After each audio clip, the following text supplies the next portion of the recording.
Imagine you are standing on the edge of an ancient ship, the wooden planks worn by time, the sails fluttering in the breeze. This ship, once whole, has been sailing the seas for as long as you can remember, each journey carving its own path in the fabric of history. But now, piece by piece, the ship begins to change. A plank replaced, a sail mended.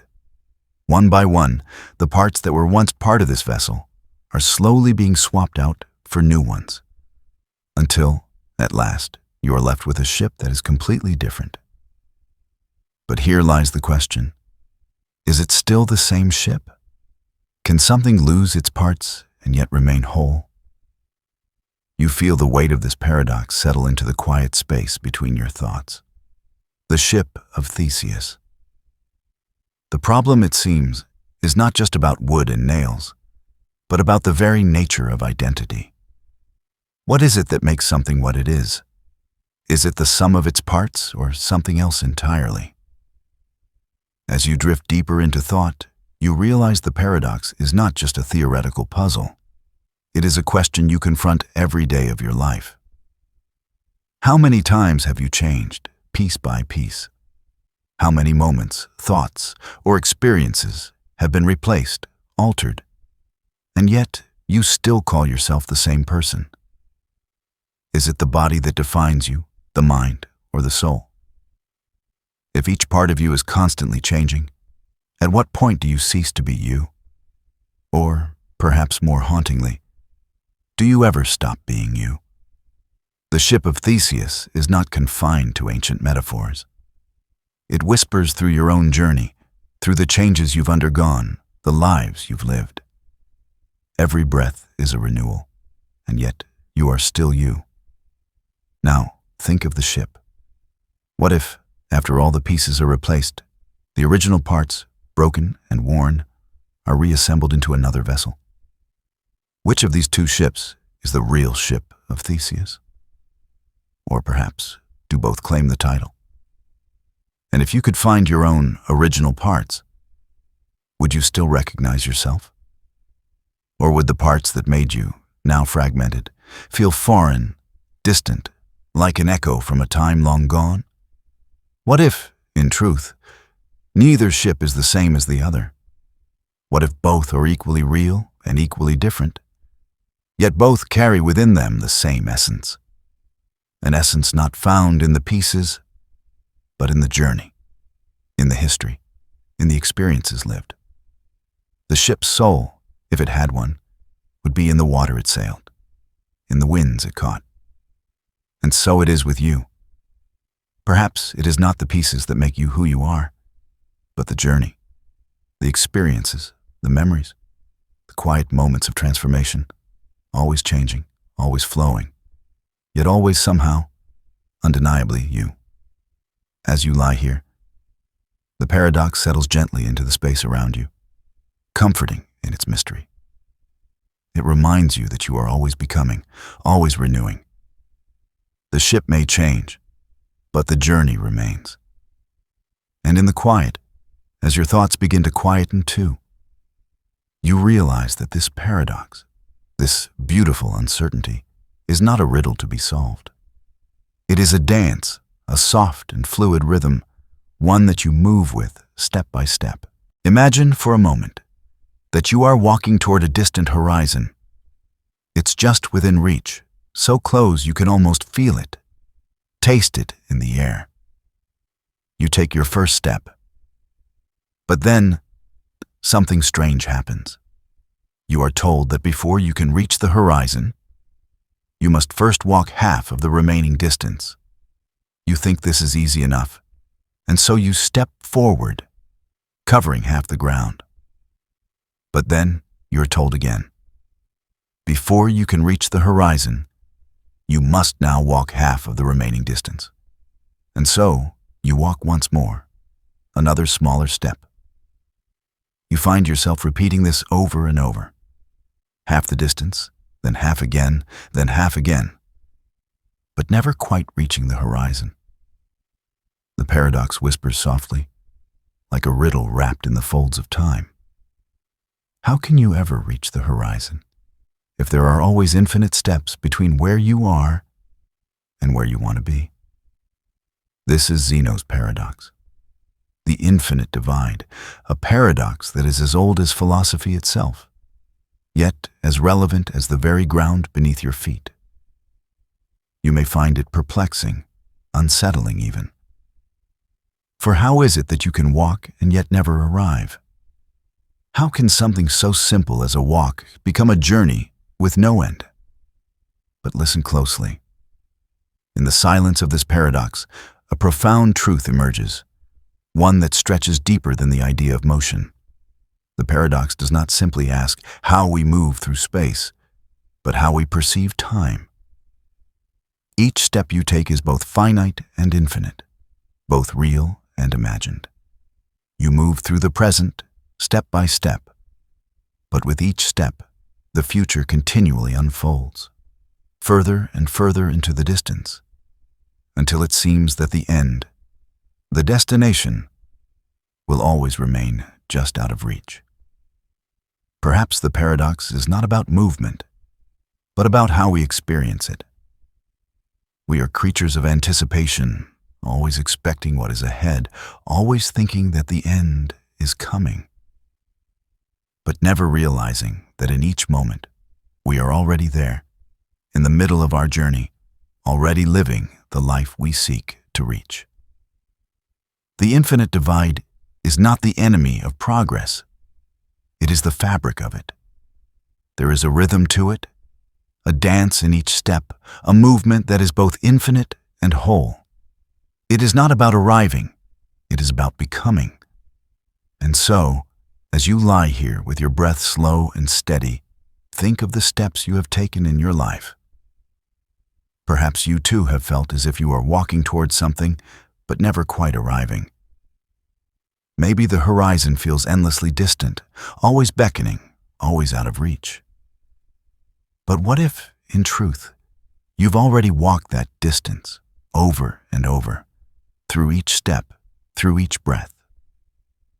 Zeno's paradox tells us that the journey, the process itself, is just as important as the destination. It teaches us to find peace in the present moment. For it is in the here and now that life unfolds, step by step, even when the end seems forever distant. And so, you can rest now, knowing that each step you take, each moment you live, is part of something vast, something endless, yet also complete. You need not race to the horizon. You are already here. Close your eyes for a moment, and let the notion of time slip gently around you, like a river winding through the quiet stillness of night. Time, in this moment, is no longer linear. It is not a straight line, but rather a spiral, flowing in unexpected directions. Now, imagine a time machine, gleaming with possibility, waiting for you to step inside. You hesitate for only a moment, then take a deep breath, and you find yourself whisked away into the past, to a time long before you were born. In the dim glow of your surroundings, you find yourself in the presence of your grandfather. Only, he is not yet your grandfather. He is simply a man, unknown, living in his youth, unaware of the future that awaits him. What if you could change something? Something small, something seemingly insignificant in his life. What if you did something? Something that would prevent him from ever meeting your grandmother. The ripple of your actions, subtle and small, plays out before you. You interrupt a moment in time, and the consequences unfurl like a silent storm. Your grandfather never meets your grandmother, never falls in love, never has children, and never becomes the man who would eventually be your grandfather. And yet, as you stand there in the past, you feel the sharp, unyielding sting of a question. If he never had children, then how could you ever have been born? If you were never born, how could you have traveled back in time to change the past in the first place? This is the grandfather paradox, a paradox that haunts the very fabric of time travel itself. A question that bends time and reality into an impossible loop. How can you both exist and not exist at the same time? How can you change the past without undoing your own future? As you contemplate this paradox, you may feel the weight of something deeper. Something about fate, about destiny, and the mysterious flow of time itself. It's as if time, like a river, can only bend so much before it must return to its original course. And yet, what if the paradox doesn't have an answer? What if the truth lies in the uncertainty, in the mystery of time's flow, in the way it refuses to be neatly tied up in logic or reason? What if time, like the paradox, is simply a story we tell ourselves, a narrative we weave in an attempt to make sense of a world that moves forward, always and forever, despite our best efforts to change its course? The grandfather paradox tells us that time is a delicate dance of cause and effect, a thread of moments that stretches from the past into the future.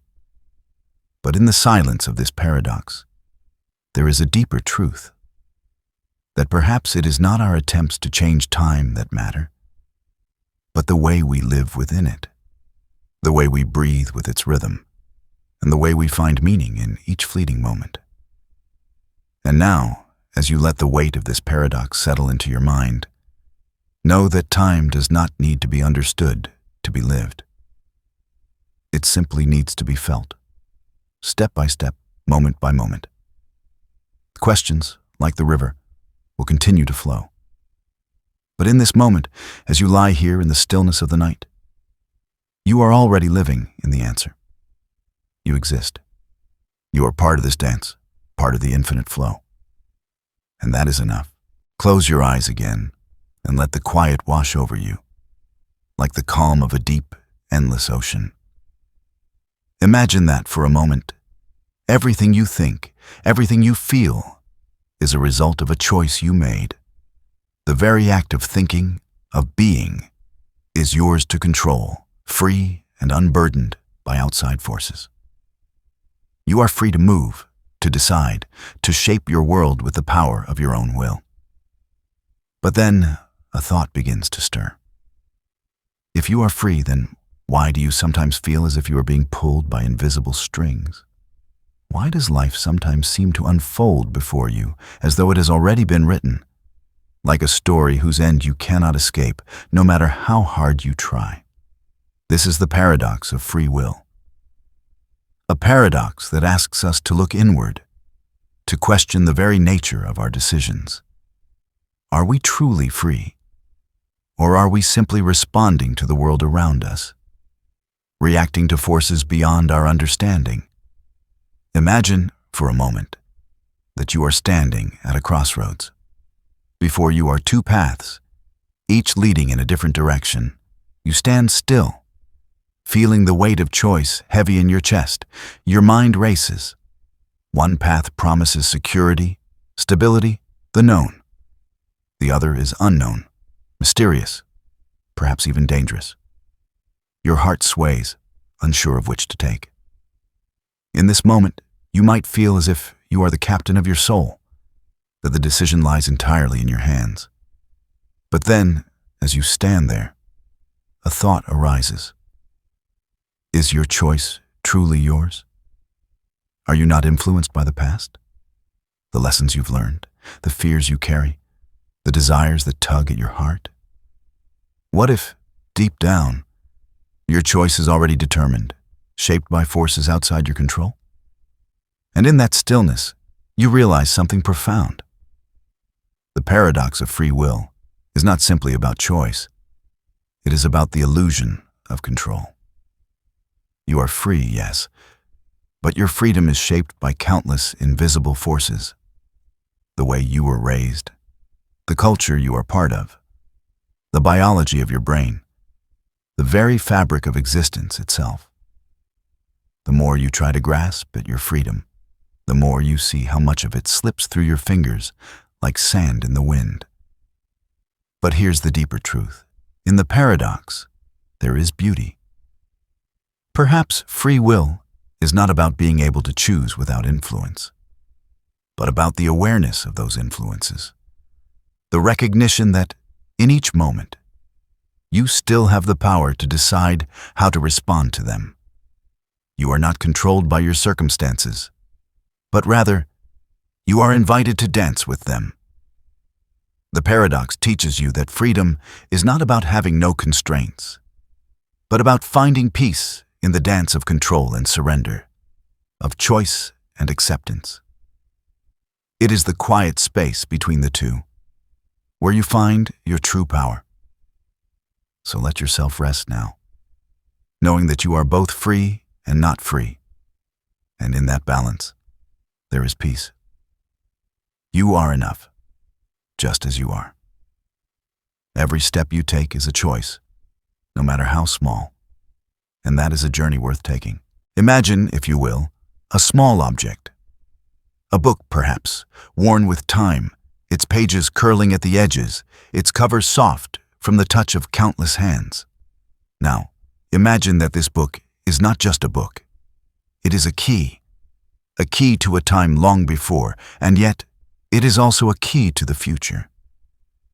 You hold it in your hands, turning the pages, feeling the weight of it. And yet, there is something peculiar about it. For this book has no author. It is a book that was never written, a story that has no beginning, and yet it exists in your hands, here and now. The bootstrap paradox, in its simplest form, asks a question. If you were to travel back in time and give this book to a young author, a version of yourself perhaps, to write it into existence, who truly wrote the book? You give it to them, they write it, and then you receive it again, and the cycle repeats. But here lies the riddle. The book exists only because it was given to be written, but who is the true creator of the story? In this paradox, time loops back upon itself in a never-ending dance, a dance where the beginning and the end are one and the same, and the story is both authored and never authored. You are both the giver and the receiver, the creator and the creation, locked in a paradox where cause and effect blur into a single point. What does it mean to create something when the act of creation is already part of the creation? The bootstrap paradox invites you to ponder the nature of origin. If the object or idea that exists was never truly invented, but rather was passed through time, inherited from the future, what does that tell us about the nature of knowledge, of creation itself? Can something exist without a true creator? Or are we, as creators, merely passing on the things that were given to us, unknowingly, from the future? As you lie here, drifting softly into thought, feel the weight of this paradox settle in your mind. The bootstrap paradox is not just a puzzle about time, it is a puzzle about the very nature of existence. It questions the foundation of our stories, our beliefs, and even our lives. How much of what you know, of what you believe to be your creation, was truly yours to begin with? How much of your existence is merely a passing along of a story written by someone else, in another time, another place? But perhaps this is the beauty of it. Perhaps the paradox teaches us that we are all connected, all part of an endless cycle where knowledge and wisdom pass from hand to hand, from one moment to the next, all wrapped in a story that may never have a true beginning or end. We create, and yet we are also created by those who came before us, and by those who will come after us. And so, as you rest here, let the paradox of the bootstrap paradox guide you into deeper stillness. You are both the traveler and the one who remains, the creator and the creation. In this quiet moment, know that the story you live is both yours and not yours, and that is enough. It is the flow, the rhythm of time that shapes you, and you, in turn, shape the flow. Picture the vastness of space. Stars, like jewels, stretch endlessly across the black velvet sky. Galaxies swirl and spin, ancient and unknown, their arms cradling countless planets. You are but a small speck, gazing up at the infinite expanse, wondering, where are they? The question drifts into your mind, soft and persistent. Why haven't we found any other life out there, in all this endless space? This is the Fermi paradox, a question that echoes through the silence of the cosmos. If the universe is so vast, if it contains billions of stars and even more planets, then why, despite our best efforts, have we not yet encountered another civilization, another species, or even a whisper of life beyond our own? At first glance, the answer seems simple. The universe is ancient, billions of years older than our own civilization. Planets are abundant, their conditions ripe for life. So, surely other forms of life should be out there, shouldn't they? They must be just waiting to be discovered. Yet, year after year, we look into the heavens and hear only silence. The paradox lies in this silence. Why, in a universe so teeming with possibility, have we found no signs, no traces, no signals? Where are the others? Are we truly alone in this vast, endless expanse? The question is not just one of curiosity, but of profound isolation. It speaks to something deep within us, a yearning for connection, for understanding, for companionship in the endless darkness. Perhaps as you lie here, you begin to wonder, what does it mean to be alone in such a vast universe? Are we truly alone? Or are we simply too early, too small, too unaware to detect the signs of other life? Perhaps the civilizations that once existed have already passed us by, leaving only the faintest echo of their existence in the cosmic dust. Perhaps, too, we are the first, the forerunners of something yet to come, and the silence we hear is the waiting, the longing for others to join us. But then, another thought arises. What if the silence is not an absence at all, but a reflection of something deeper? What if the universe is filled with life, but that life is beyond our comprehension, beyond the reach of our senses, far removed from the forms we recognize? Perhaps the very idea of alien life is too small, too narrow for the complexity of what truly exists. The Fermi paradox is not just about space. It is about our place within it. It challenges us to reconsider our assumptions about life, about intelligence, about connection. It asks us to look beyond the stars and ask deeper questions. What does it mean to be truly connected? What does it mean to belong to something larger than ourselves? If we can't find them, do we simply need to learn how to listen differently, to look beyond the surface, to embrace the unknown? And as you lie here, letting these thoughts float gently through your mind, you realize that perhaps the silence is not an emptiness, but a space to fill, a space of potential, of mystery, of wonder. In the silence, there's possibility. And in that possibility, there's hope. Perhaps one day we will find the answers. Or perhaps the very search is the answer itself. For now, though, you rest in the quiet, knowing that the universe is still unfolding, still vast, still unknown. And in the vastness, in the silence, there is beauty. There is wonder. There is the promise that one day we will understand. But for now, the stars whisper their secrets, and you listen, with a heart open to the infinite. And that, in itself, is enough. Let the quiet surround you, a soft, gentle hum in the background of your thoughts. You are floating, weightless, in a space between time.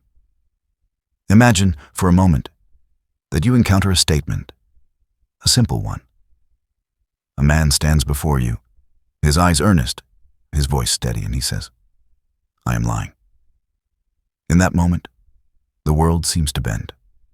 The words hang in the air, suspended, and something within you stirs. If he is lying, then what he says must be false. But if he is lying about lying, then isn't the statement true? And yet, if the statement is true, then he must be lying. The paradox is a circle, a loop that spirals in on itself, endlessly, without resolution. This is the liar paradox, an enigma that asks a question at the very heart of truth itself. What is the nature of truth when a statement can both be true and false at the same time? Can we trust what we hear, or are we forever lost in a web of contradictions, where meaning slips through our fingers like trying to hold on to water? You feel the pull of this paradox. It is not just about logic or language. It is a question about the very nature of trust, of belief, of certainty. How can we know anything with certainty when the very foundation of truth can be questioned so effortlessly? What does it mean to live in a world where lies and truths are not separate, but tangled together, each one feeding into the other? And yet, as you lie here, drifting in the quiet of the night, you begin to realize that the paradox, in its strange way, reveals something beautiful. For in the dance between truth and falsehood, there is room for questioning, for exploration, for discovery. Perhaps truth is not something fixed, not something absolute, but something fluid, something we navigate through with each question, with each contradiction. The liar paradox tells us that perhaps the act of questioning, the act of pondering, is as important as the answer itself. It invites us to embrace uncertainty, to accept that some things may never be fully understood, that some answers may always elude us. And in this acceptance, there is peace, there is freedom. So, as you rest now, let the paradox of the liar settle into the space of your thoughts. Know that truth is not always clear, not always simple, but it is in the search, in the journey, that you find meaning. The lies, the contradictions, the doubts, they are all part of the dance. They remind you to stay curious, to remain open to the mystery of life. And in this space, in this moment, you are both the seeker and the truth. You are both the question and the answer. And that, dear one, is enough. Imagine you are standing before a large heap of sand. It stretches out before you, a mountain of tiny grains, each one indistinguishable from the next. You reach down, picking up a single grain between your fingers. It feels so small, so insignificant in your hand. And yet, it is part of something much larger, something that stretches as far as your eyes can see. You wonder, if you were to take away just one grain, would it still be a heap? You put the grain back and then take another, and another. One by one, you remove the grains, each one tiny, each one unnoticeable on its own. And yet, with every grain you take, the pile grows smaller, less substantial. Eventually, there is no heap at all. But at what point did the heap stop being a heap? Was it when you took away the first grain, or the 10th, the 100th? The paradox of the heap, or the Sorite's paradox, asks this very question. How many grains of sand does it take for a heap to stop being a heap? In the silence of this paradox, you begin to feel the weight of something deeper, something about the nature of change, of perception, and of the very fabric of existence itself. For the Sorite's paradox does not just ask about heaps of sand, but about the way we experience the world. How do we know when something has changed? When is something no longer what it once was? And how do we reconcile the small, almost imperceptible shifts that occur in our lives, day by day, with the larger, more dramatic transformations that we long to see. Perhaps, as you lie here, you begin to recognize that the Sorite's paradox is not just about sand, but about the way we approach life's transitions. How many small decisions, small changes, go unnoticed before they accumulate into something we can no longer ignore? How many quiet shifts in our thoughts, our emotions, our bodies, do we overlook before we find ourselves at a place we never expected to be? But here is the deeper truth. In the quiet, in the seemingly insignificant moments, change is happening. It is happening within you, within every breath you take, every thought you have. Just like the grains of sand, the changes in your life may be small, almost unnoticeable. But over time, they accumulate, they build, they transform you. And so, as you rest now, let the paradox of the heap remind you that change is not always sudden. It is not always dramatic. It is often quiet, slow, and almost imperceptible. But that does not make it any less real. Every small step you take, every tiny shift in your heart or mind, is part of something larger, something meaningful. The heap is still a heap, even when the grains are small, and you are still becoming, even when the changes feel tiny. Let this paradox settle gently into your thoughts. Know that in every small action, in every quiet moment, you are moving towards something greater. Change does not always have to be obvious to be profound. You are a part of the quiet, steady transformation of the world. And that is enough. In this moment, as you rest, you are a heap, made up of countless small moments. And that, dear one, is enough. Imagine for a moment that you are standing at the edge of all that is. Before you stretches the endless horizon, a place where the boundaries of the universe dissolve into infinity. You are not just a part of this vast expanse. You are the creator of it. You are omnipotent, boundless in your power, capable of shaping the world with a single thought. There is nothing beyond your reach, no limit to your abilities, no force that can stand against you. And yet, even in this space of limitless power, a question arises. If you can do anything, can you make something that you cannot do? Can you create a rock so heavy that even you cannot lift it? Can you set a boundary on your own power? Or does true omnipotence require the absence of all limits, even self-imposed ones?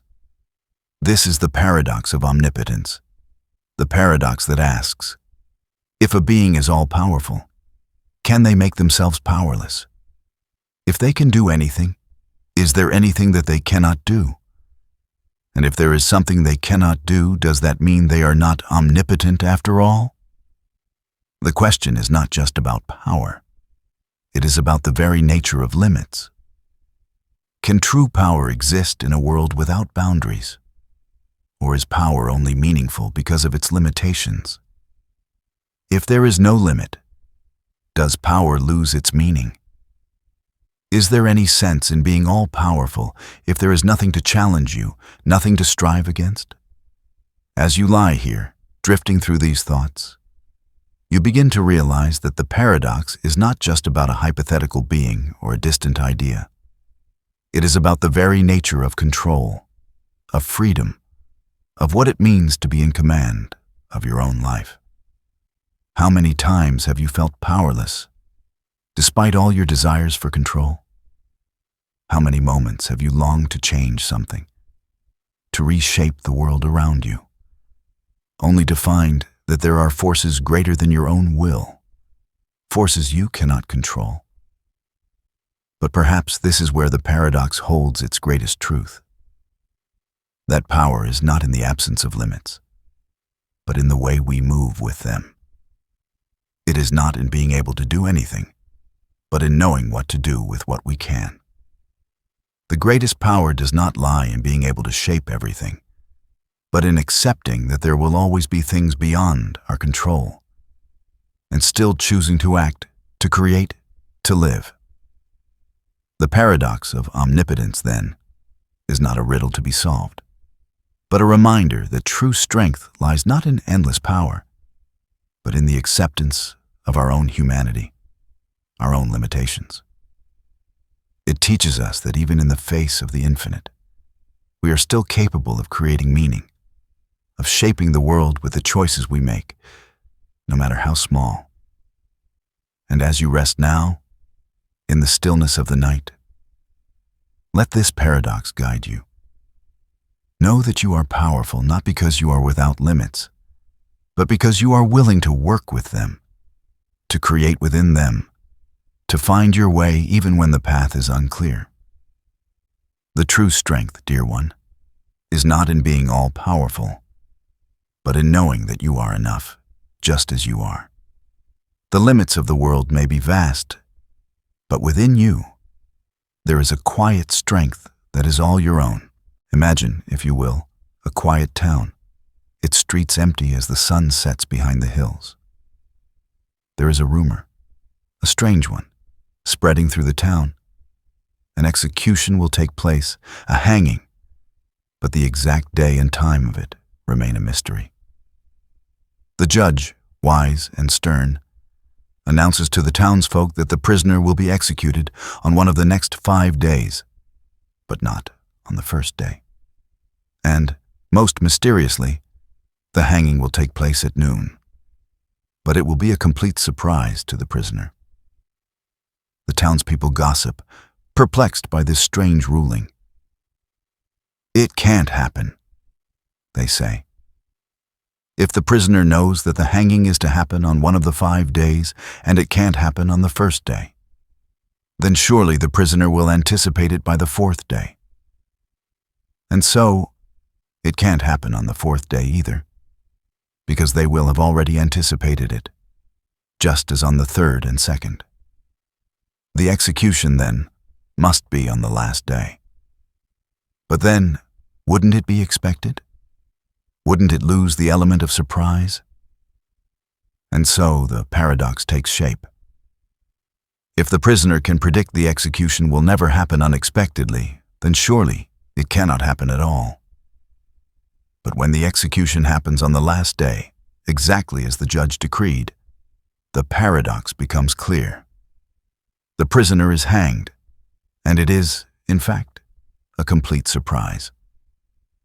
This is the paradox of the unexpected hanging, a riddle that speaks to the nature of certainty and expectation. If the prisoner knows the execution will be a surprise, then it seems to become impossible for it to happen unexpectedly. But when it does, the very surprise is what renders the event true to its nature. The paradox plays with the illusion of knowledge and control, reminding us that sometimes the more we try to predict or control an outcome, the more we are caught in the web of uncertainty. As you lie here, your breath slow and steady, you begin to recognize that this paradox speaks to a larger truth about life itself. How many times have you tried to predict the future, to control what will happen next, only to find yourself caught in the uncertainty of the present? How often have you thought that you knew the outcome, only to be surprised by what actually unfolds? The paradox invites you to release the illusion of control, to surrender the need to predict every moment, and to accept the unknown with grace. It teaches you that, sometimes, the very nature of surprise is rooted in our expectations, in the certainty we try to impose on the world. The more we try to force the world into a pattern, the more we find ourselves surprised by what happens.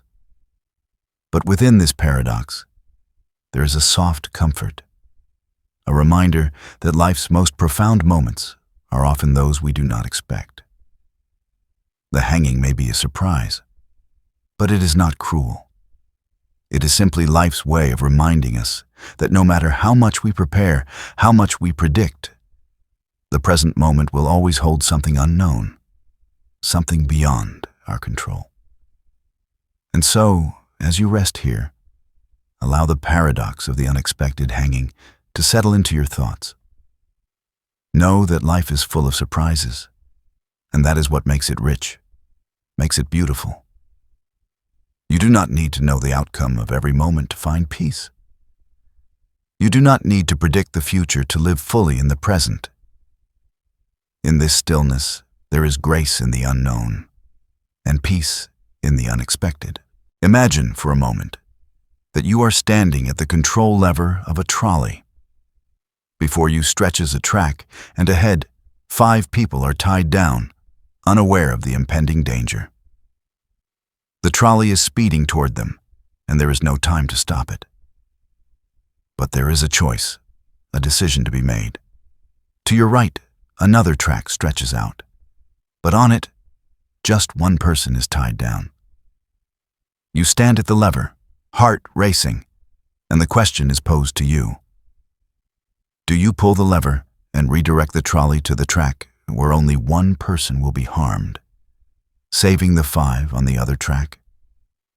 Or do you do nothing and let the trolley follow its course, where the 5 will perish, but the one on the other track remains untouched? This is the trolley dilemma, a moral paradox that challenges us to decide between 2 horrific outcomes. What is the right choice?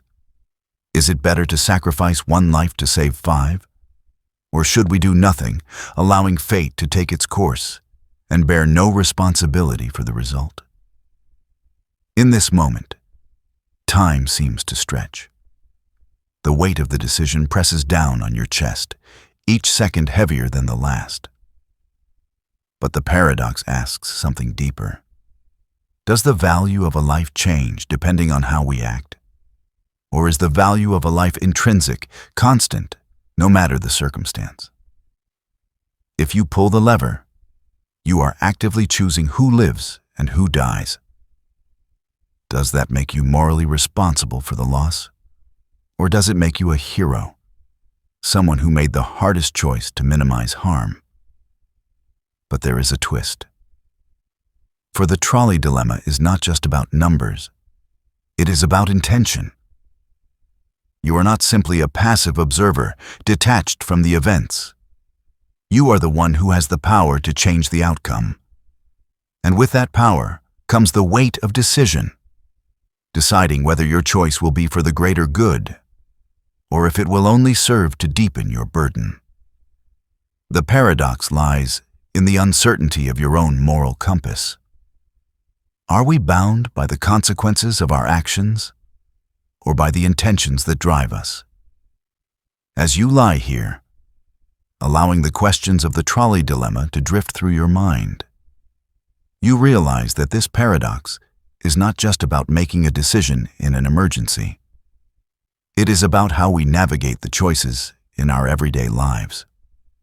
How often do we face decisions where no choice feels perfect, where every option brings with it some form of harm or loss? How often do we wish for an easy answer, a clear path, only to be confronted by the complexity of the world and the people within it? The trolley dilemma, in its simplicity, teaches us that morality is not always a clear path.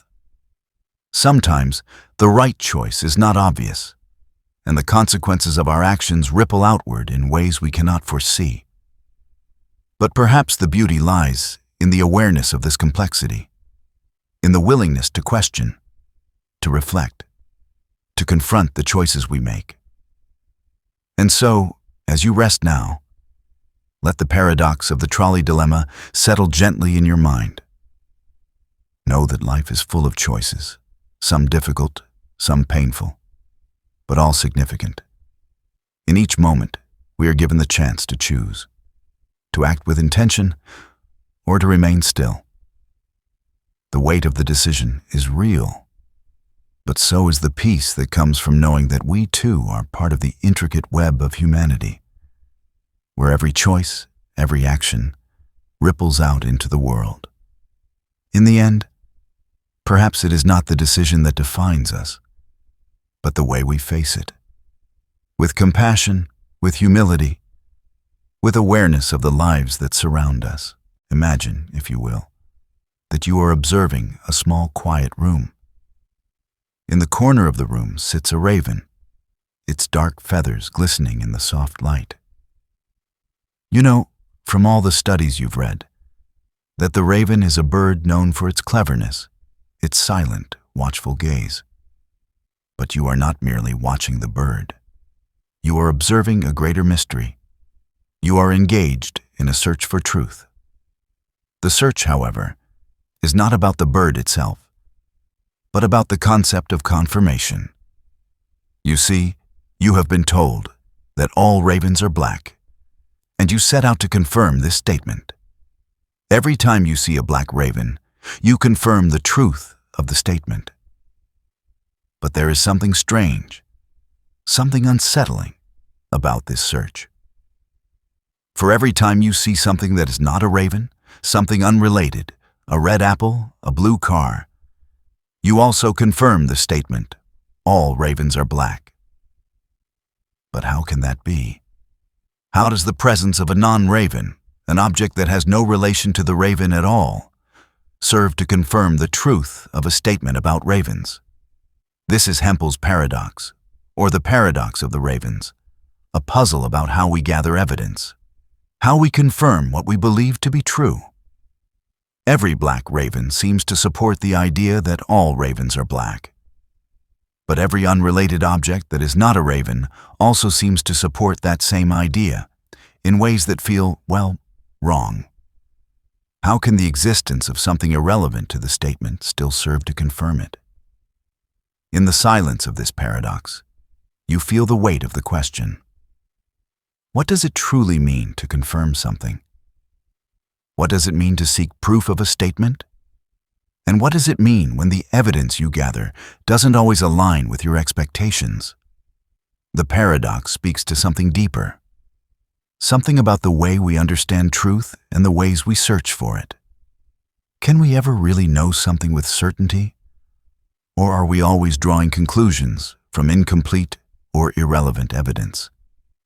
As you rest here, the paradox begins to unfold within you, not as a puzzle to solve, but as a reminder of the complexities of knowledge. How often have you sought answers in the world, only to find that the answers are not always as clear or as certain as you expected? How many times have you looked for confirmation of something you already believed, and found evidence that did not quite fit the story you told yourself? Perhaps the paradox is not just about ravens, or about confirmation. It is about the nature of belief itself, the ways in which we confirm what we want to believe, and the ways in which we ignore the evidence that does not align with our expectations. It asks us to question how we gather truth, how we filter the world around us, and how we decide what is worthy of belief. And in the stillness of the night, as you let this paradox settle in your mind, you realize that the search for truth is not always straightforward. The evidence we gather may not always align with what we expect, and the conclusions we draw may sometimes feel strange, uncomfortable. But this is the nature of knowledge, a constant unfolding, a constant questioning, a constant search for meaning in the face of uncertainty. So, as you rest, let the paradox of the ravens remind you that truth is not always found in the obvious. Sometimes it is in the quiet contradictions, in the evidence we overlook, that we find the most profound insights.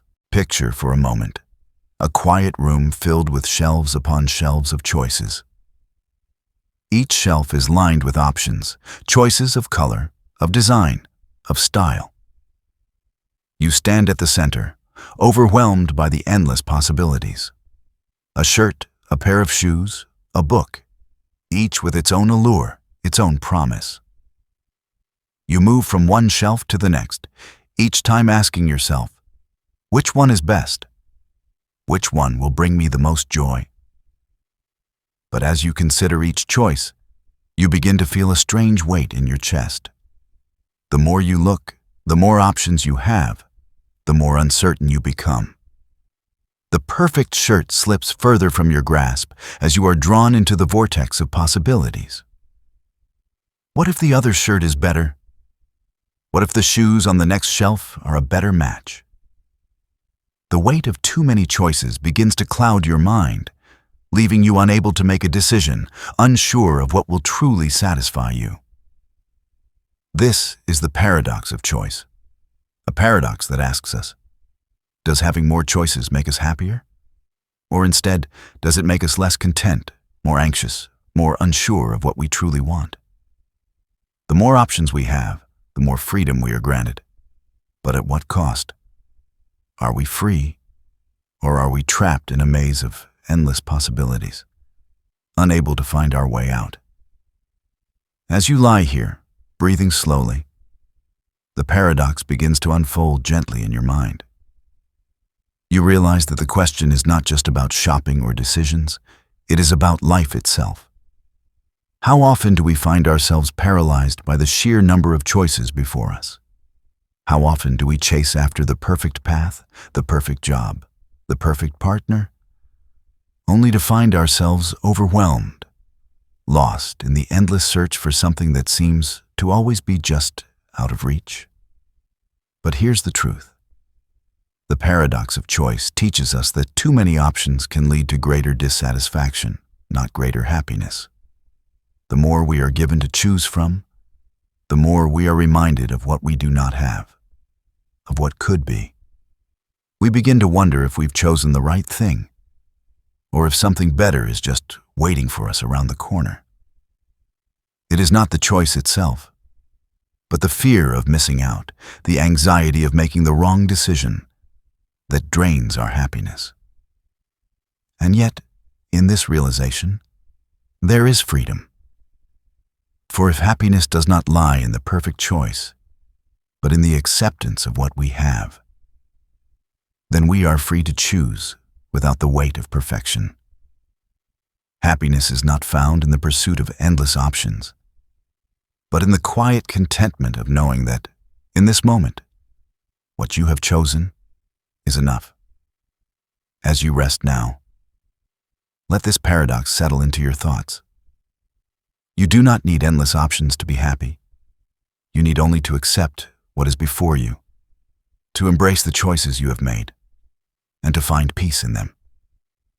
The perfect shirt, the perfect path, the perfect life, they are not what matter.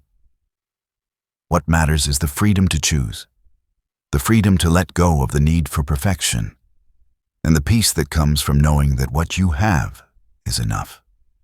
In this stillness, in this quiet moment, you are enough, just as you are. Imagine for a moment that you are standing at the edge of a vast, serene lake. The water stretches before you, calm and clear, reflecting the soft glow of the sky above.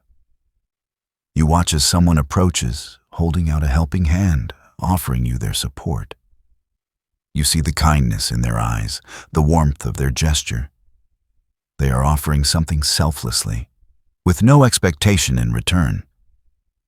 But then you pause, your thoughts drifting like the gentle ripples across the water. What if, beneath the surface, there is a hidden motive? What if the person offering help is not entirely free from selfish desires? Perhaps they want recognition or the satisfaction of feeling good about their actions. Could their altruism be, in some way, selfish? This is the paradox of selfish altruism. A paradox that questions whether any act of kindness, no matter how selfless it appears, can truly be free from self-interest. If a person helps others because it makes them feel good, or because they gain something from it, does that make their actions any less virtuous? If the act itself still leads to a positive outcome, can it still be considered altruistic? Or is it merely a form of self-serving kindness? As you lie here, with your thoughts drifting like the clouds above the lake, you begin to realize that this paradox speaks to something deep within the human heart. How often do we give, do we help, and yet find ourselves secretly hoping for something in return?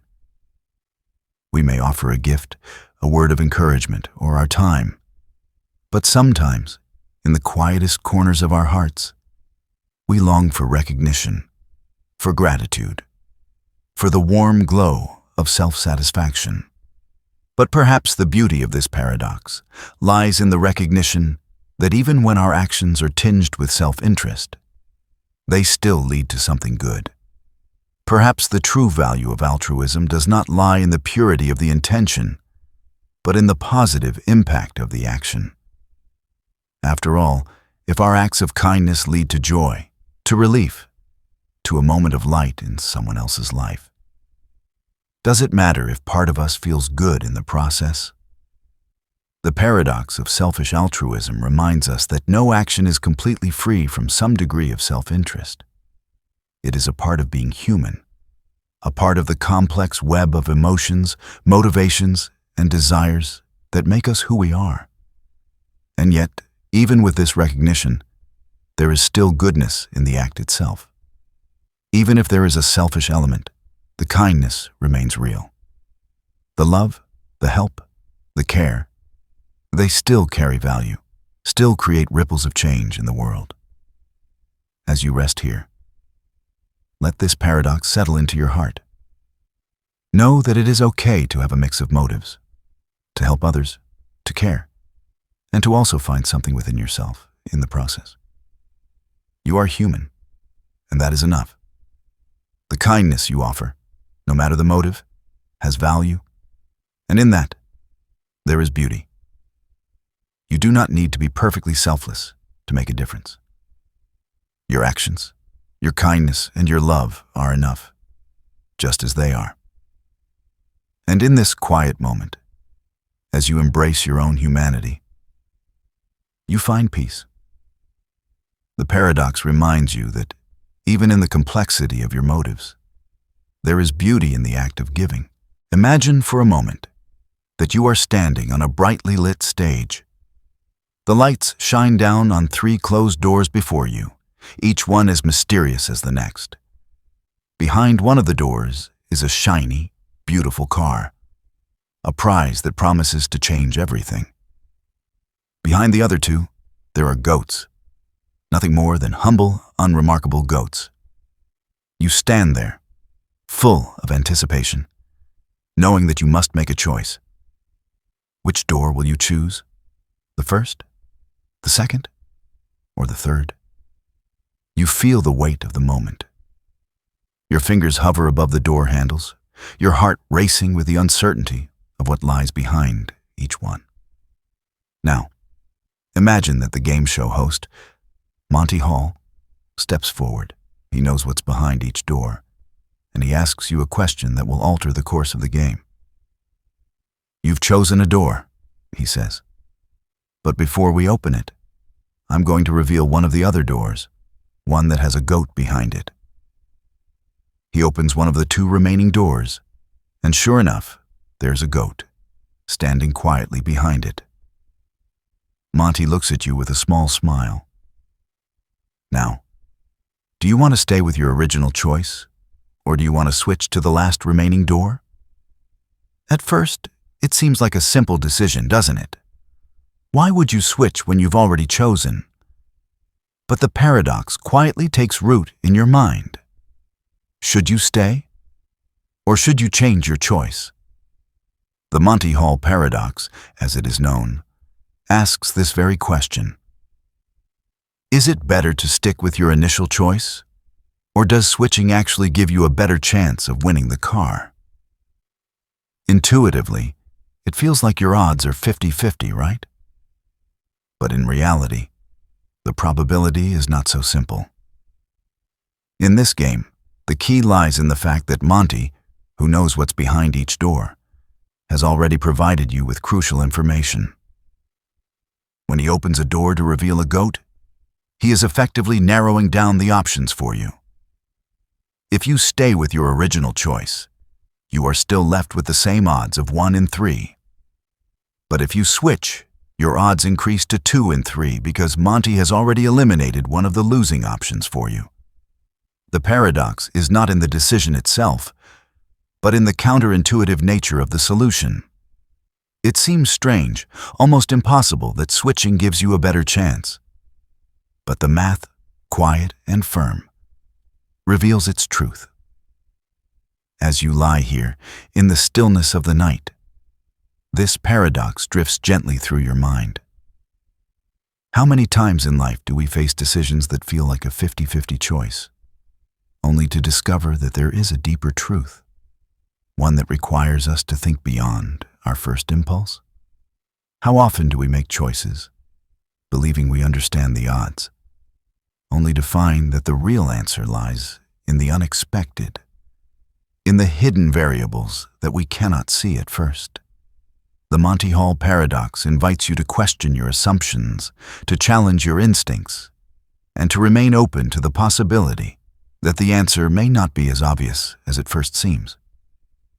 It reminds you that life, much like the game, is full of hidden opportunities, full of chances we may not recognize until we are shown another way. And as you rest now, let this paradox settle into your thoughts.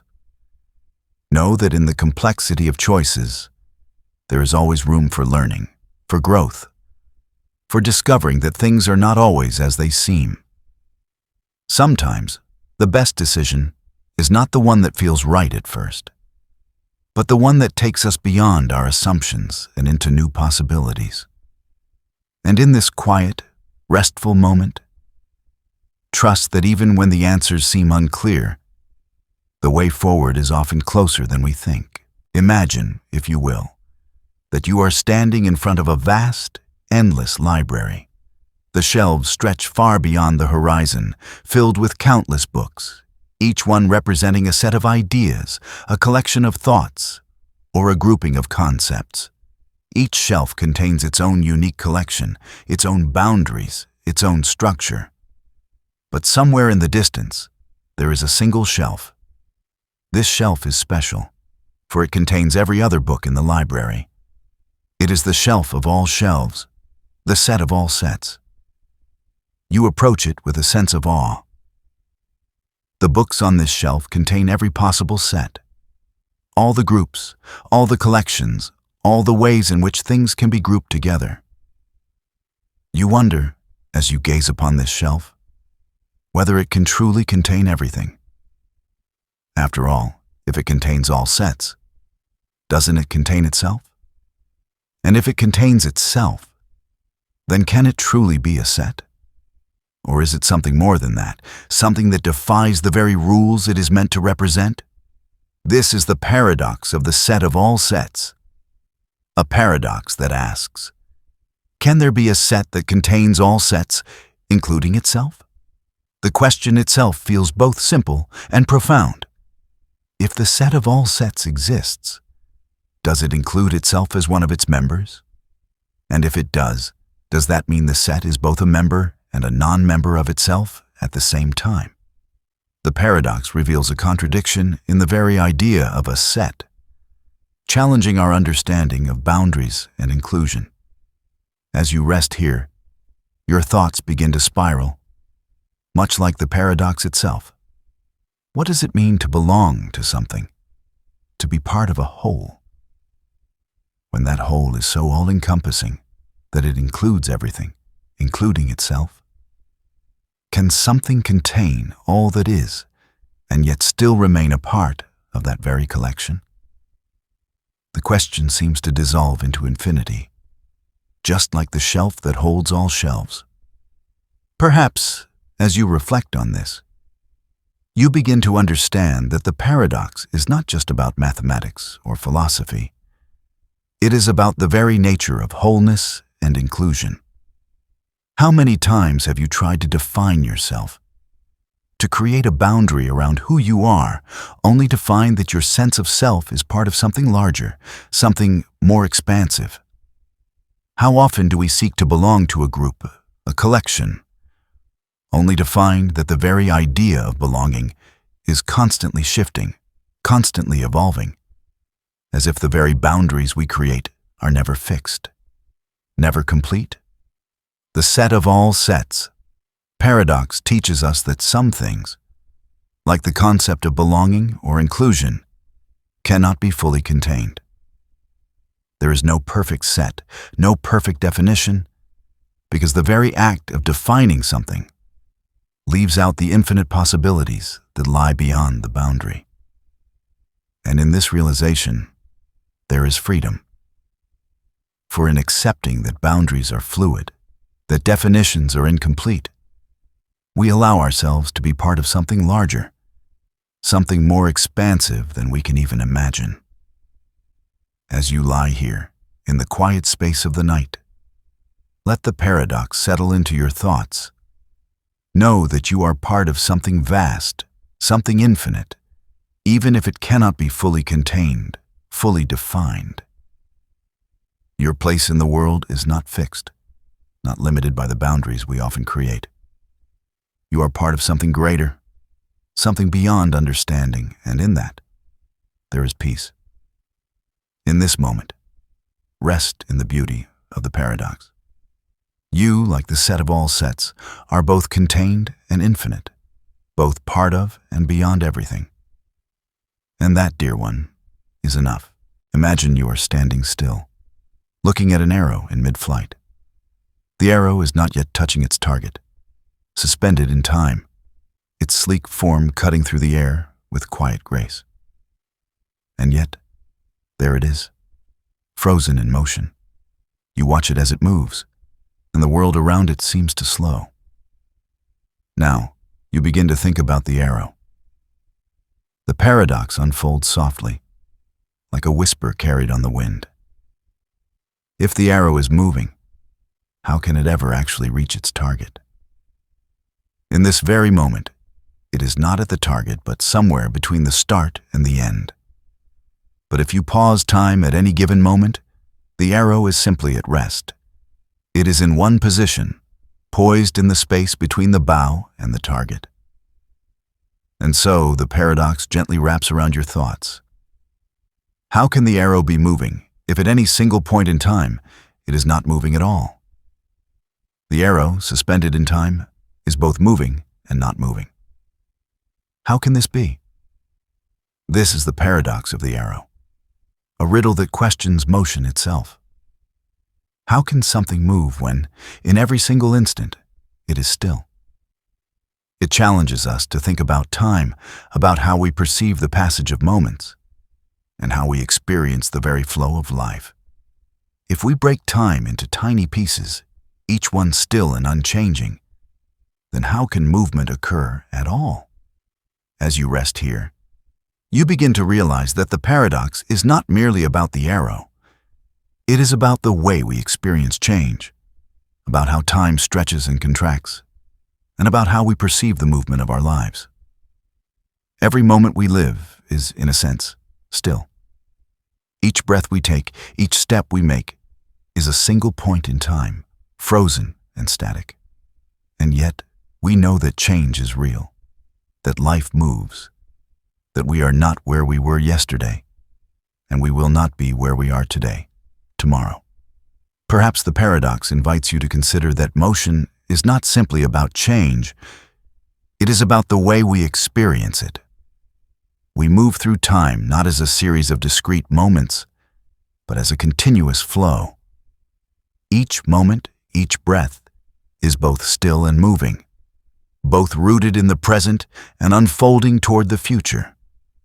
In the quiet of this paradox, you realize that movement is not just about the arrow reaching its target, but about the space between, about the quiet unfolding of time itself.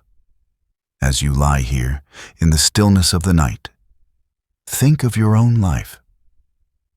How often have you felt like the arrow, caught in the tension between the start and the end, between where you've been and where you're going? How many times have you felt like you were standing still?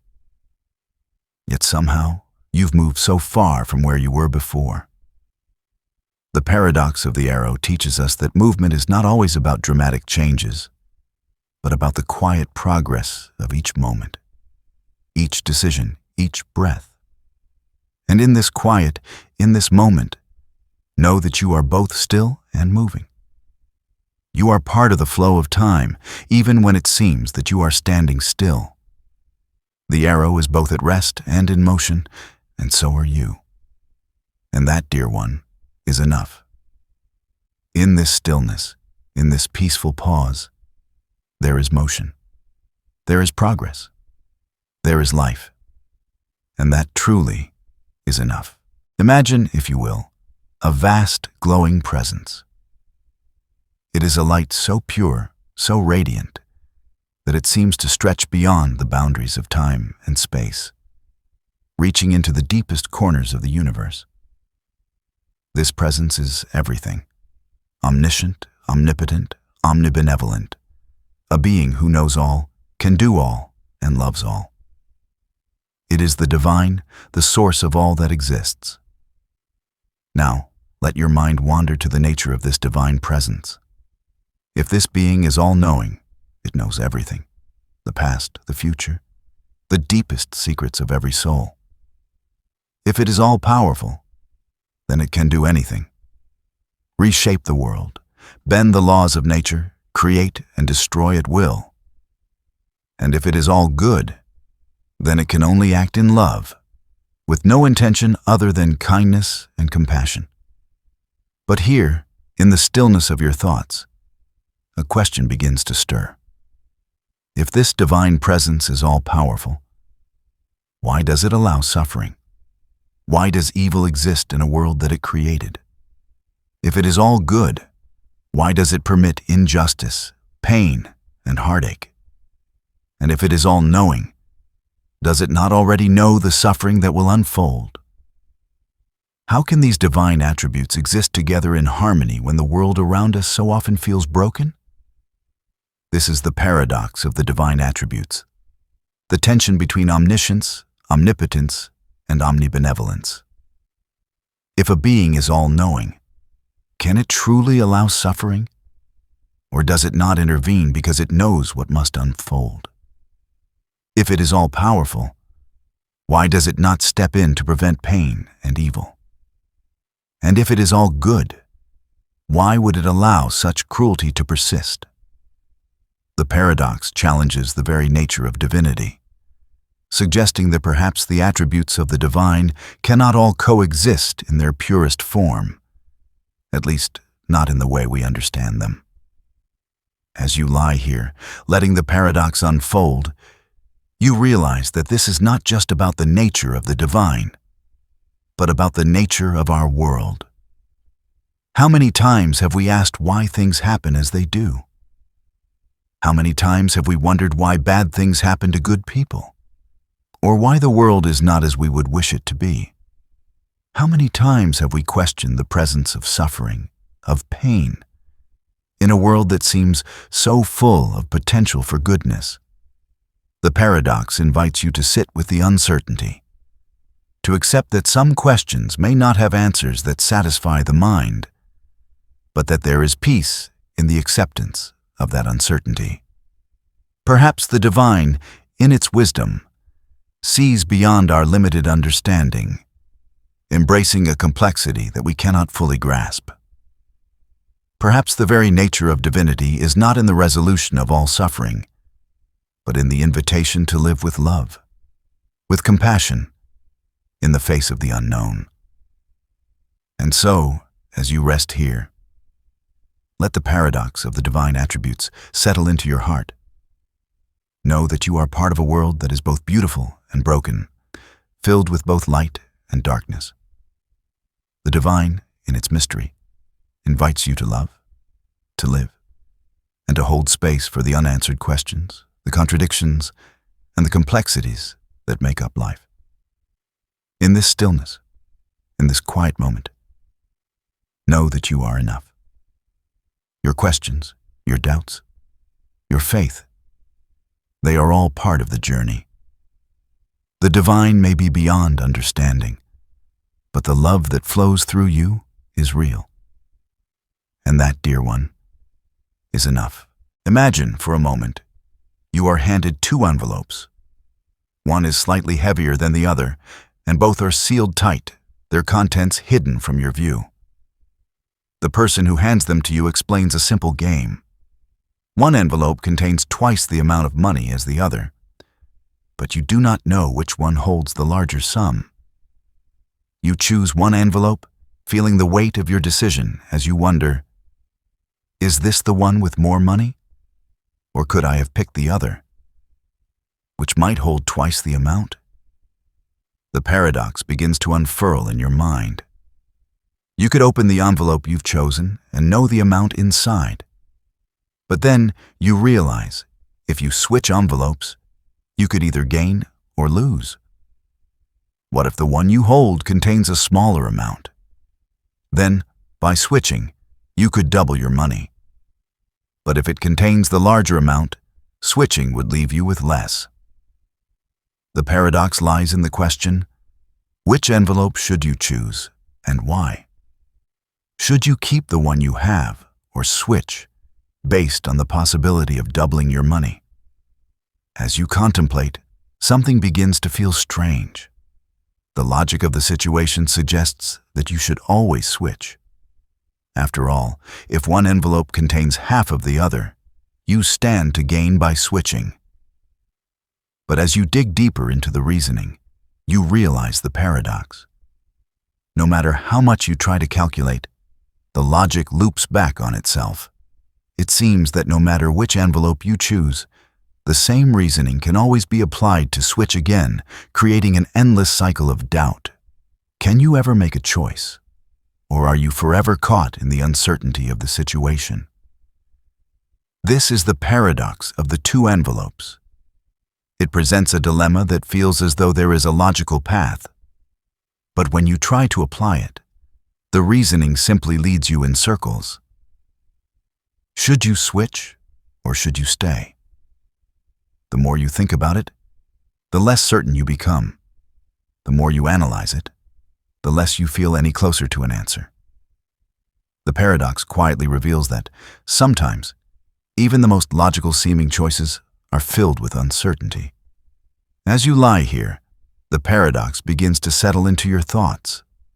How often in life do we find ourselves in a similar situation, faced with choices that seem to promise more, yet leave us wondering if we are truly making the best decision?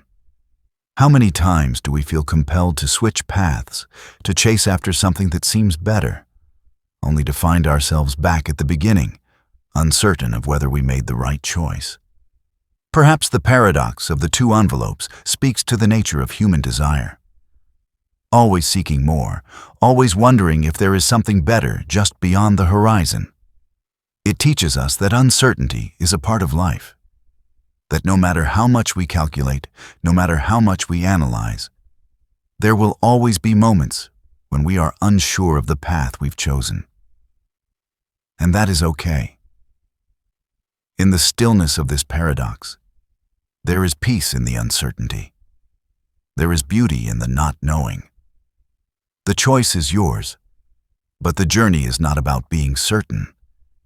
It is about embracing the unknown and finding contentment in each step, no matter how uncertain it may seem. And as you rest, let go of the need to control every decision. You are enough, even in the uncertainty. The journey is yours to walk, and the answers will come in their own time. Imagine, if you will, standing in a quiet room, a single light illuminating the space. The walls are filled with mirrors, each one reflecting a version of yourself. In one mirror, you are smiling, relaxed, peaceful. In another, you are deep in thought, pondering a decision. In another, you are laughing with friends, alive in the moment. Each reflection shows you in a different state, a different version of yourself. And yet, they all feel like you, as if they are you, in different realities. The paradox of parallel universes begins to take shape in your mind. What if there is not just one version of you, but infinite versions? each one living a different life, making different choices, experiencing different outcomes. Every decision you make, every fork in the road, creates a new branch, a new path, leading to another version of yourself in a different universe. Perhaps right now, there is a version of you who took a different path, who made a different choice, living a life that might be almost identical, or perhaps radically different. The idea of parallel universes, of infinite possibilities unfolding alongside one another, invites you to ponder the nature of reality itself.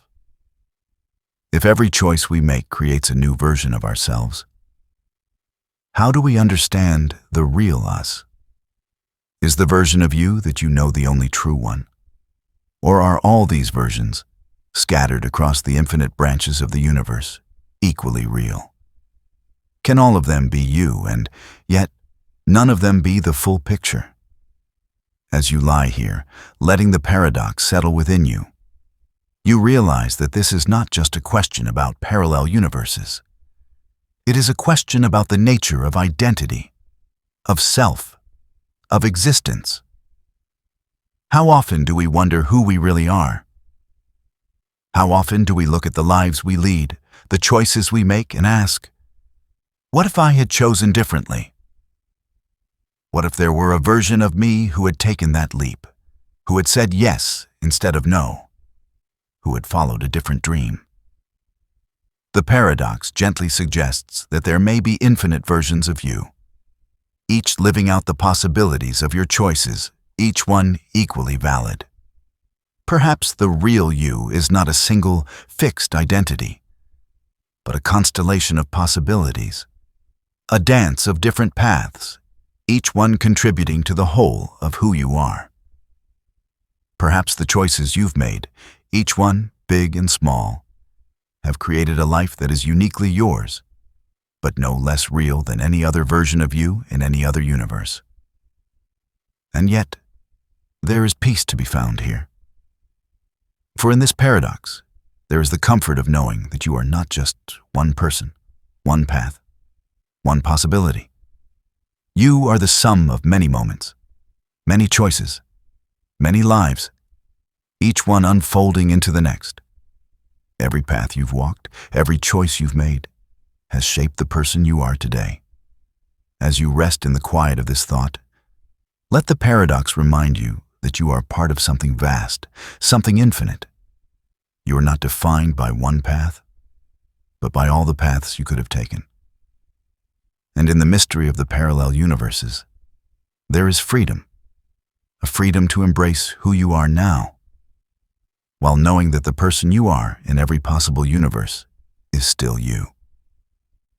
In this moment, as you breathe deeply, know that you are enough, not because you are one version of yourself, but because you are the possibility of them all. You are all the paths you've taken and all the ones you haven't. Imagine, if you will, standing at the edge of a vast river, watching as the water flows steadily in one direction. Each moment, each ripple, carries the past with it, pushing forward toward the future. Time, like the river, seems to move in one continuous stream. But what if, for a moment, you could step into the river, take a single step backward, and find yourself in the past? The paradox of time travel and causality unfolds like a ripple in the water. If you could travel back in time, what would you change? Perhaps there is a moment in your past that you wish you could alter. One decision, one action, one word spoken or unspoken. But here lies the dilemma. If you change something in the past, would you not alter the future as well? What happens to the choices you've already made, to the life you're living now? Can you truly change the past without unraveling the present?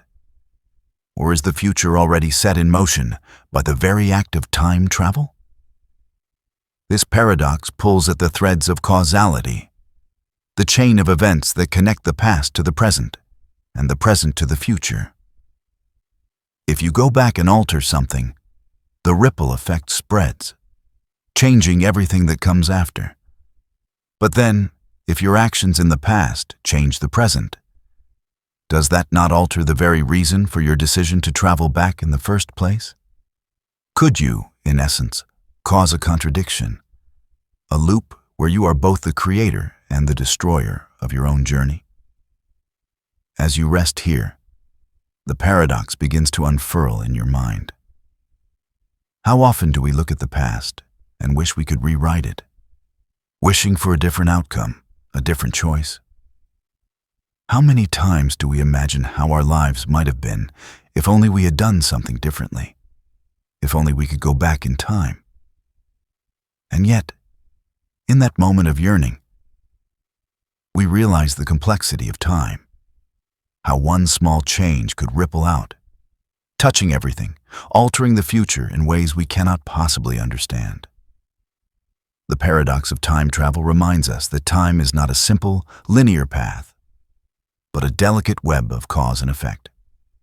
Every action, every moment, every choice is a part of the intricate dance that moves us forward. The more we try to control time, to rewrite the past, the more we may risk unraveling the very fabric of our existence.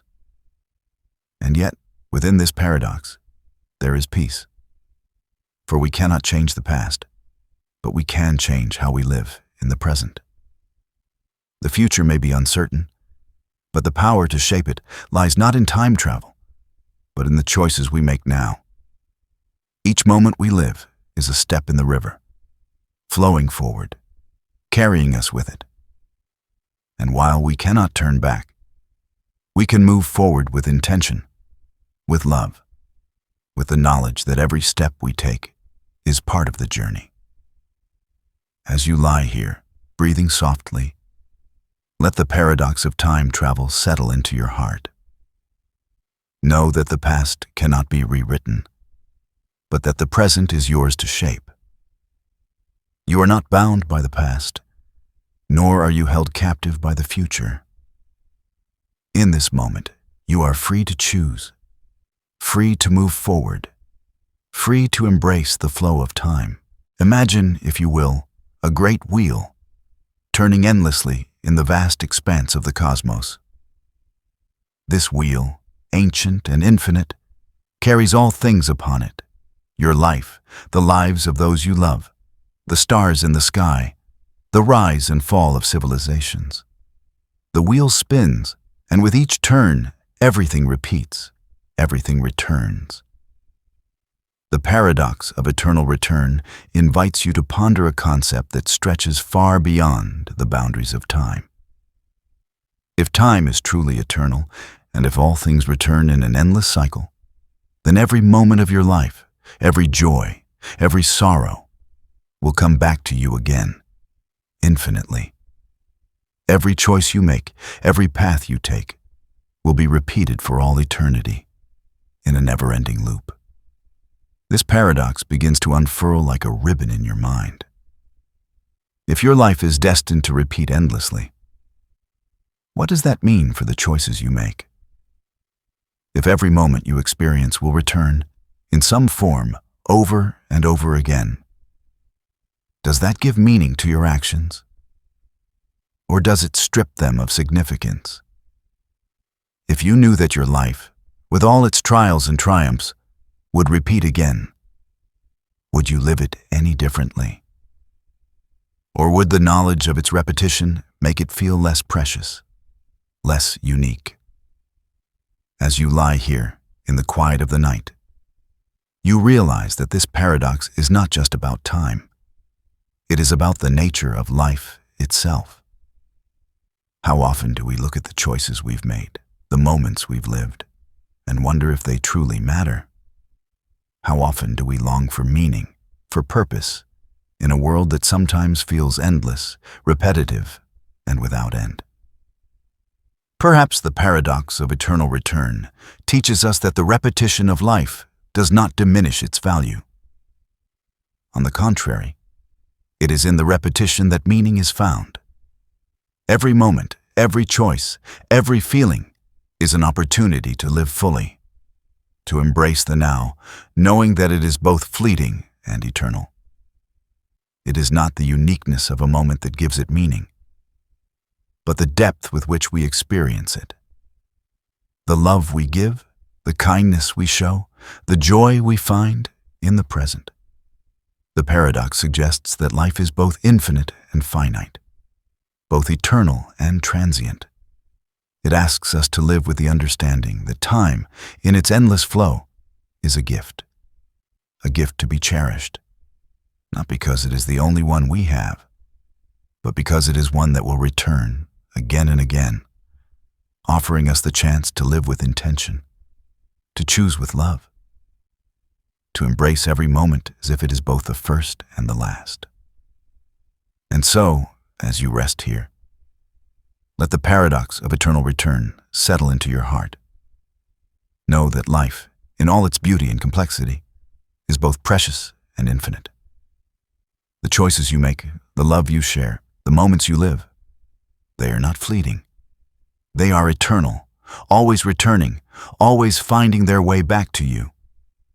In this stillness, in this quiet moment, know that you are part of a cycle, a rhythm, a dance that stretches through eternity. And that, dear one, is enough. Imagine for a moment that you are standing in front of a mirror, gazing at the reflection of yourself. You see the person you know, the person you have always been, your face, your hands, your eyes. But as you look deeper, something shifts. The reflection, though it seems to be you, is not quite the same. It is changing, moment by moment, as the years pass. Your hair may grow grayer, your skin may show the subtle marks of time, your eyes may look a little softer, a little wiser. And yet, beneath all these changes, there is a feeling, a sense that it is still you, the same person who has walked through the moments of life, who has carried the same name, the same memories. How can this be? If everything about you, your body, your mind, your experiences, is changing, then what remains the same? What is the true you? This is the paradox of identity and change, a paradox that invites you to explore the nature of selfhood. How is it that despite the constant changes that happen to us, we still feel like the same person we have always been? What is it that defines us, if not our bodies, our thoughts, or our actions? Is it our memories, our consciousness, or something deeper? Something we cannot touch or see, but that remains constant through all the changes of life? As you rest here, the paradox begins to unfold quietly in your mind. How many times have you felt as if you have changed? How many moments have you looked back upon and felt like someone else? Someone different from the person you once were? How many times have you felt the pull of the past, of memories that seem so distant, yet still shape who you are today? And yet, in this shift, there is a continuity, a thread that ties everything together, a sense that despite the changes, despite the passage of time, you are still you. The paradox suggests that identity is not a static thing, but a fluid one. You are not the same person you were yesterday, nor will you be the same person tomorrow. But in the heart of this change, in the quiet dance between past and present, there is an unbroken thread of continuity, a sense of being that runs through all the versions of yourself. Perhaps this paradox teaches us that identity is not found in the unchanging aspects of our being, but in the way we flow with change. Perhaps it is not the consistency of our physical form, but the way we evolve, adapt, and grow through life that makes us who we are. We are not static, but dynamic, a collection of experiences, thoughts, feelings, and memories, always shifting, always becoming. And as you lie here in the stillness of the night, know that change is not something to fear. It is a part of who you are, a part of the journey. You are both the person you were and the person you are becoming. The paradox reminds you that you are always in flux, always moving forward, and yet always the same, always you. In this moment, as you rest, let go of the need for perfection, for fixed identity. You are enough, not because you stay the same, but because you embrace who you are, in every form you take, in every stage of becoming. Imagine, if you will, that you are standing at a counter, holding a ticket in your hand. The numbers are printed clearly, each one representing a possibility, a chance. You are about to enter a lottery, a game of chance, where the odds are against you. But the dream of winning is so tantalizing, so sweet. You slip the ticket into your pocket, imagining for a moment what your life might be like if the numbers were drawn, if the prize were yours. But then, a thought begins to stir, a subtle question that echoes in your mind. What is the true probability of winning? The chances, you know, are incredibly small, infinitesimal perhaps. The odds are against you, but you still play, still hope. You buy the ticket not because you know you will win, but because you believe that winning is possible, even if it seems like an impossible dream. Here lies the paradox. If the chances of winning are so small, why do so many people play? What makes the lottery so enticing, despite the overwhelming likelihood that you will not win? Is it the hope, the fantasy of a life changed forever by a single stroke of luck? Or is it something deeper? A fundamental human desire to believe that anything is possible, that even the most unlikely outcomes can come true? The paradox of the lottery is not just about chance or luck. It is about belief, about the power of hope in a world that often feels uncertain, unpredictable. How many times have we all placed our hopes in something unlikely, something improbable, and yet found that the dream itself was worth the pursuit, even if it never came true? The lottery, in its simplest form, is a mirror to our own hopes and desires, the ways in which we long for something more, something beyond our current circumstances. As you lie here, the paradox unfolds gently in your mind. You begin to realize that the lottery is not just about the prize at the end, but about the journey. The act of playing, the act of dreaming, the act of hoping. It is about the possibility, no matter how small, that something could change, that the future might unfold in a way you never expected. Perhaps this paradox speaks to the nature of all our desires, the things we long for, the things we chase after, knowing full well that the chances of achieving them may be slim. And yet, it is not the outcome that defines us, but the hope that carries us forward, the belief that even the smallest chance is worth taking. The paradox of the lottery reminds us that life itself is a kind of lottery, full of possibilities, full of chances that may or may not come to pass. In this moment, as you rest in the quiet of the night, let go of the pressure to control every outcome, to chase after every dream with certainty. Know that hope, in its most simple and pure form, is enough. The chances may be small, but the act of believing is what makes us human, what makes us capable of dreaming, of reaching for something more. And so, in the stillness, let the paradox of the lottery settle into your heart. The chances are not what matter. It is the hope, the belief in possibility, that gives life its meaning. Imagine, if you will, a grand, infinite hotel. It stands at the edge of all known space, its towering walls stretching beyond what the eye can see. Inside, the hotel is filled with an endless number of rooms, each one occupied, each one full. Not a single room is empty. The halls are bustling, the lights bright, and the guests seem to be enjoying their stay. But now, imagine that a new guest arrives, someone who has no reservation, someone who simply wishes to enter this infinite hotel. At first, it seems impossible. How can there be space for a new guest when every room is already taken? Yet, the manager of the hotel, with a knowing smile, steps forward and shows the way. He instructs each guest to move from their current room to the next one. The person in room 1 moves to room 2. The person in room 2 moves to room 3, and so on, infinitely. In doing this, the first room becomes free, and the new guest can now check in. Despite the hotel being full, the paradox of infinite space allows for a new arrival to fit in, without displacing anyone. This is Hilbert's hotel, a paradox that stretches our understanding of infinity. In the realm of the infinite, even when every space is occupied, there is still room for more.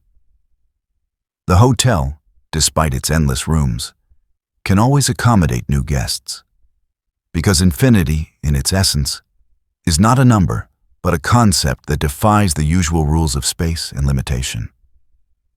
As you lie here, letting this paradox settle gently into your thoughts, you begin to feel the weight of its strangeness. Infinity seems so abstract, so difficult to grasp. How can something be both full and still capable of growth? How can there be space when there is no room left? But perhaps this paradox speaks not just to the nature of infinity, but to the nature of possibility itself. In the infinite, there is always more room, always more potential, no matter how full or how complete things may seem. The paradox invites you to reflect on the limitless potential that exists in your own life. Even when you feel as though you have reached the end, or that you have no more room to grow, there is always more. The infinite hotel, with its endless possibilities, reminds us that there are always new opportunities, new paths to walk, and new spaces to occupy.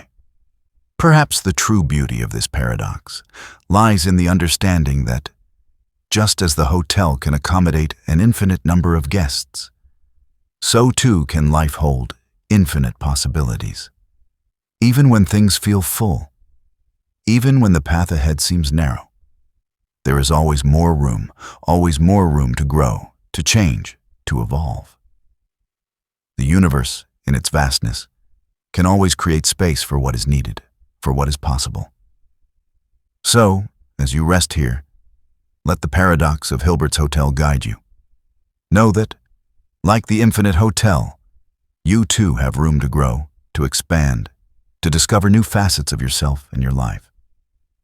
There is always more ahead, more within you, more to be uncovered. In the stillness, in the quiet of the night, let the infinite possibilities settle into your heart and know that you, too, are part of the infinite. Imagine, if you will, that you are holding a book in your hands. The pages are crisp, the ink still fresh, and the words before you tell a story of people, of places, of worlds unknown. As you read, you become lost in the narrative, swept away by the unfolding events, by the lives of characters who seem as real as your own. The author has created a world, a reality, one that exists within the confines of these pages. It is fiction, of course, an imagined tale, an invention of the mind. But here is the paradox. Within the world of this fiction, there is truth. The emotions you feel as you read, the joy, the sadness, the fear, are real, despite the fact that they are tied to characters who do not exist outside of the book. The places described, the events that unfold, are born of imagination, and yet, in your heart, they resonate with the truth of human experience. How can this be? How can fiction, something that is not real, contain truth? The paradox of truth in fiction is not just about stories. It is about how we understand reality and meaning. What makes something true? Is truth confined to the physical world, to things we can touch and see? Or can truth exist in the world of the imagination, in the realm of ideas, emotions, and experiences that are not bound by the material world? As you lie here, drifting into thought, you begin to realize that this paradox is about more than just books or stories. It is about the nature of truth itself. How many times have you experienced something that was not real, yet felt deeply true? How many times have you read a story, watched a film, or heard a tale that touched something inside you, something beyond facts or logic? And in that moment, did the truth of the story not resonate with you just as much as the truths of your own life? The paradox suggests that truth is not only found in the tangible, but also in the intangible. It teaches us that there is a deeper truth that lies beyond the surface. Truth that is found in the emotions we experience, in the connections we make, in the stories that move us. Fiction, in all its forms, holds a mirror to the human soul, revealing truths that may not be seen with the eyes, but are felt deeply with the heart. As you rest here, let the paradox of truth in fiction settle into your thoughts.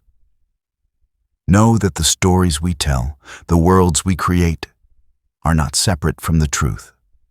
They are part of it. The lessons we learn from fiction, the truths we find in the lives of characters, are just as real as the truths we live each day. In the imagination, in the unfolding of stories, there is wisdom, there is truth, there is understanding. In this stillness, embrace the understanding that truth is not always confined to the real, but can be found in the imagined, in the dreamed, in the written and spoken words that shape our lives. Fiction, in its paradox, reminds us that truth is fluid, ever-changing, and deeply connected to the heart of the human experience. Imagine, if you will, a story unfolding before you, a narrative crafted with words and imagination, a world filled with characters who are born from ink, paper, and thought. These characters live, love, struggle, and grow within the pages of the book or the frames of a film. They are not real in the way you and I are real. And yet, as you read, as you watch, a curious thing happens. They begin to feel real to you, their lives intertwining with your own. You feel their pain, their joy, their sorrow, and their triumphs. You invest in them, care for them, as if they are people you know, people you have met and spent time with. Now consider this. What if, somehow, these fictional characters could cross the boundary between fiction and reality? What if they could step out of the pages, out of the screen, and into the world you live in? Could they ever truly become real? Or perhaps, do they already exist in a way that transcends the limits of the story they were born in? This is the paradox of fictional characters becoming real. On one hand, we know that they are not real, that they exist only in the confines of their stories. And yet, on the other hand, they are real to us. Their emotions, their actions, their thoughts feel real as we experience them. They live within us, long after the book has closed, long after the screen has faded to black. In that sense, they have a life beyond the story. They live in our hearts, in our minds, in the way we think and feel. So, do they truly live? Are they real, in a way we cannot touch or see, but only feel? As you rest here, let the paradox weave gently through your mind. How many times have you felt the presence of a fictional character in your life, as though they were a friend, a guide, or a reflection of yourself? How often have you carried their words with you, let their lessons shape your decisions, or allowed their struggles to help you understand your own? The characters in the stories we love are not merely products of fiction. They are reflections of the human experience, reflections that resonate deeply within us. The paradox suggests that reality is not solely defined by the tangible and the visible. Reality can be a feeling, a connection, a bond that transcends the physical. Fictional characters, in their essence, are real because they touch something universal within us, something that exists beyond the confines of the pages or the screen. They become real in the way they shape our thoughts, our emotions, and our understanding of the world. Perhaps in the quiet of this paradox, you begin to understand that reality itself is fluid, that it exists not only in the things we can touch, but in the things we experience emotionally, mentally, and spiritually. Fiction, in all its forms, carries a truth that reaches beyond the material world, creating connections that make characters real in the deepest sense. And as you lie here, let the paradox of fictional characters becoming real settle into your thoughts. Know that they are as real as the feelings they evoke in you, as real as the impact they have on your life. The worlds we create, the stories we tell, are not separate from reality. They are part of it. They shape us, they guide us, and in that, they live. In this moment of quiet, know that you are surrounded by characters, by stories, by ideas, by dreams that are as real as anything you can touch. Imagine, if you will, a marketplace, a bustling place where people gather to exchange goods, to trade, to buy and sell. The market hums with the rhythm of decisions being made, each person acting in their own best interest, making choices that seem to lead to personal gain. The decisions are rational, driven by logic, by reason. Each person evaluates their needs, their wants, and chooses the option that maximizes their benefit. But here's where the paradox lies. If everyone in the market is acting rationally, with logic and reason guiding their decisions, why does the market sometimes fail? Why does scarcity persist? Why do inequalities remain? If all actions are supposed to be rational, then shouldn't the outcome be an efficient, fair, and prosperous world for all? And yet, time and time again, the very system that relies on rational decision-making often leads to irrational outcomes. The paradox begins to unfold. Rationality in economics should lead to optimal results, but it doesn't. Why? This is the paradox of rationality in economics. The seeming contradiction between the assumption that people always act rationally and the fact that the economy, on a larger scale, doesn't always reflect the expected outcomes of rational behavior. The paradox asks us to think deeply about the assumptions we make about human nature, about decision-making, and about the systems we create. If everyone is rational, why does the system not work perfectly? As you rest here, this paradox begins to resonate in your thoughts. How often do we make decisions based on what we believe will be the best for us, only to find that the consequences of those decisions lead to outcomes we did not expect? How many times do we plan, calculate, and analyze, believing that rationality will guide us, only to be caught in the web of unforeseen factors, unintended consequences, and complexities beyond our control? The paradox teaches us that while we may strive for rationality in our decisions, the world is not always as simple as we wish it to be. The economic system is complex, influenced by countless factors, human emotions, biases, and unpredictable events that cannot always be accounted for in neat, rational equations. And yet, even in this chaos, there is beauty. For it is in the imperfections, in the unexpected turns, that we find growth, innovation, and adaptation. Rationality alone cannot account for everything, but it is the interplay of reason with emotion, with intuition, with the unexpected, that shapes the world.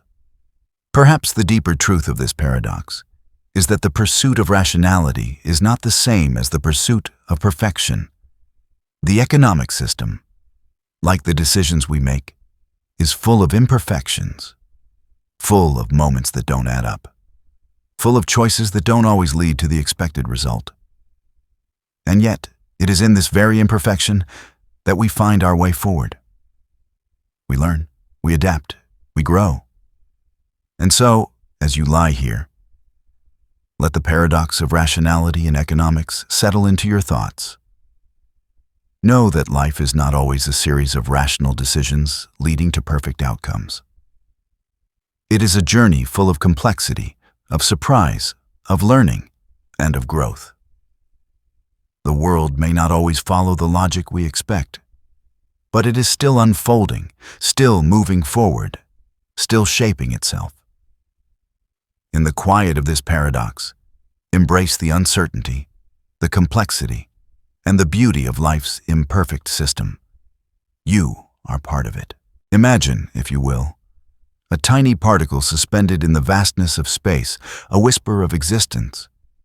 It is so small, so elusive, that it cannot be pinned down, not with any certainty. And yet, despite its tiny size, it holds a remarkable secret.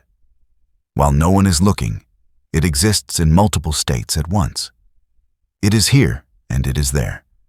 It is both moving and still. It is both a wave and a particle. It is everywhere and nowhere, simultaneously, until someone observes it. This is the paradox of quantum superposition. A paradox that challenges the very nature of reality itself. In the quantum world, particles do not behave like the objects we see in our everyday lives. Instead, they exist in multiple states at the same time, as if reality itself is uncertain, fluid, and mysterious. The moment we observe them, they collapse into one state, one reality. But until then, they exist in every possibility, every potential outcome. As you rest here, drifting into thought, you begin to sense the strangeness of this paradox. How can something be in multiple places at once? How can something be both one thing and another, both moving and still, both wave and particle at the same time? The paradox invites you to question the very fabric of reality, to wonder if what we perceive as solid, certain, and true is only one possible version of many.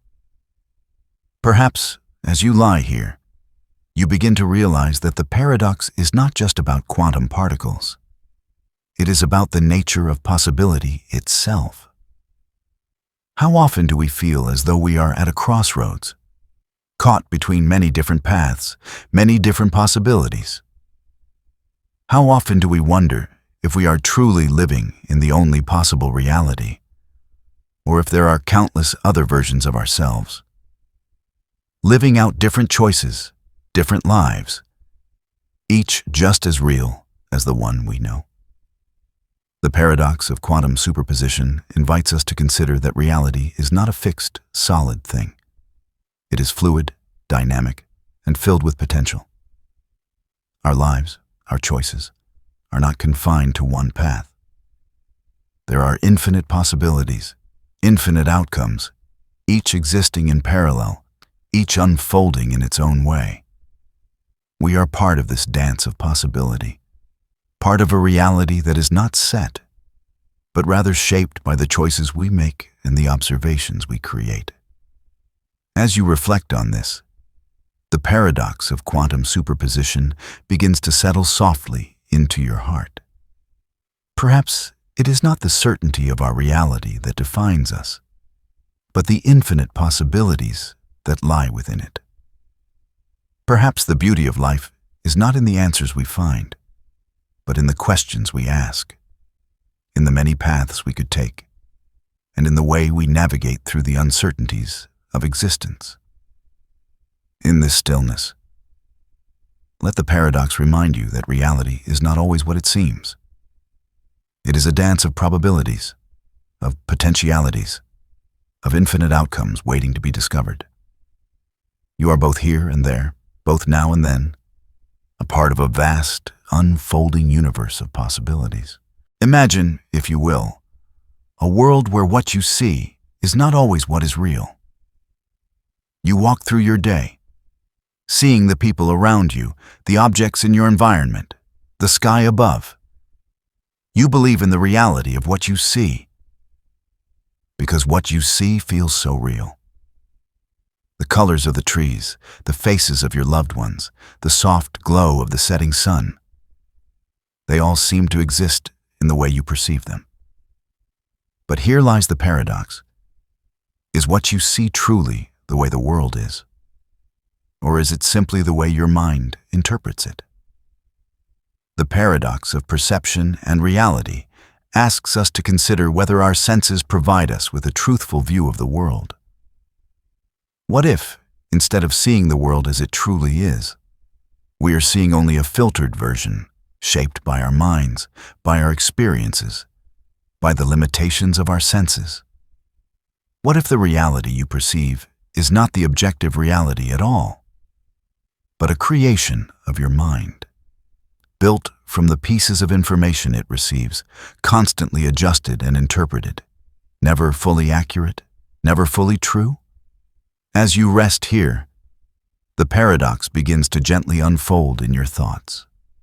How often do we look at the world and believe that what we see is the whole truth, the full picture? How often do we trust our perceptions, only to find that they are influenced by our emotions, by our past experiences, or by the beliefs we carry with us? How many times do we make decisions, guided by the certainty of our perceptions, only to discover later that what we thought was true was not the whole story? Perhaps this paradox suggests that reality is not something fixed, something concrete. It is not something we can simply see or touch. Reality is something that is filtered through the lens of perception, shaped by our minds, our senses, our understanding of the world. What we see, what we know, is never the full picture. It is always a version, a construction, a reflection of what is out there. But in this realization, there is peace. For if reality is not fixed, then it is not something to be feared, but something to be explored. If our perceptions shape our reality, then we have the power to change them, to expand them, to deepen our understanding of the world. The paradox of perception and reality reminds us that truth is not always immediate, not always obvious. It invites us to look deeper, to question what we think we know, to be open to the many layers of reality that lie beneath the surface. And as you lie here, feeling the quiet of the night settle around you, know that you are both the observer and the observed. You are part of the ever-unfolding dance of perception and reality. And in that, you are free to explore, to question, to discover.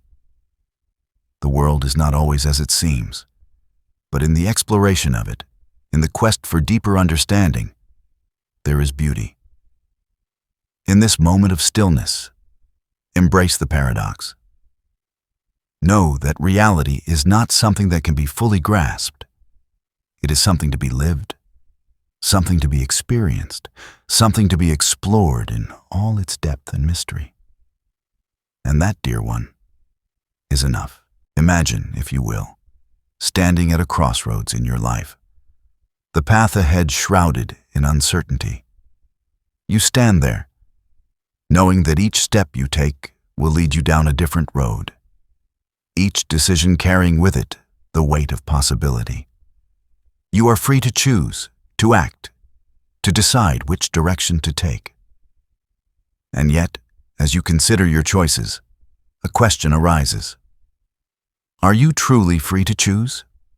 Or are your decisions already determined, shaped by the forces that have led you to this very moment? The paradox of moral responsibility and determinism asks us to consider the relationship between free will and fate. If the world operates according to the laws of nature, If every action is the result of a chain of causes and effects, can we truly be held responsible for our actions? Or, in a universe where everything is determined by prior events, are we merely following a script that was written long before we were born? As you rest here, the paradox begins to settle in your thoughts. How many times have you felt as though you were in control of your life, making choices freely? And yet, how often have you wondered if your choices were truly yours to make? How often have you looked back on a decision and questioned whether you could have done something differently, or whether that choice was inevitable, shaped by the circumstances, the people, the events that came before?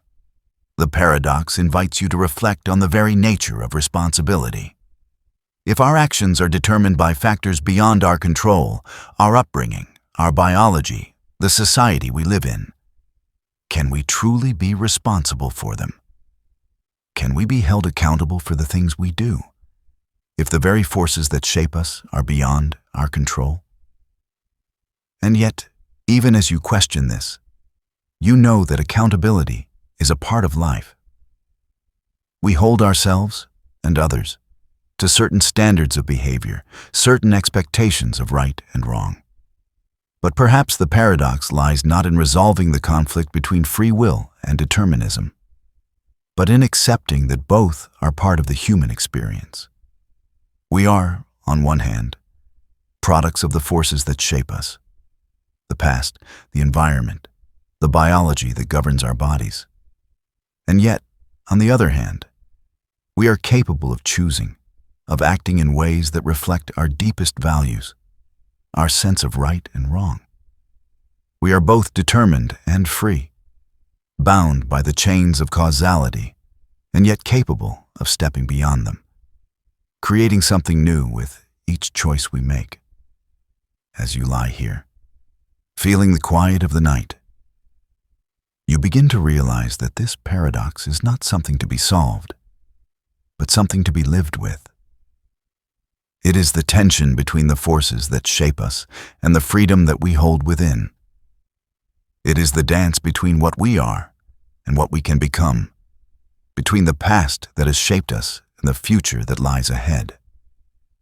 And in this moment, let the paradox of moral responsibility and determinism rest gently in your heart. Know that you are not bound by fate, nor are you entirely free from the influences of the world.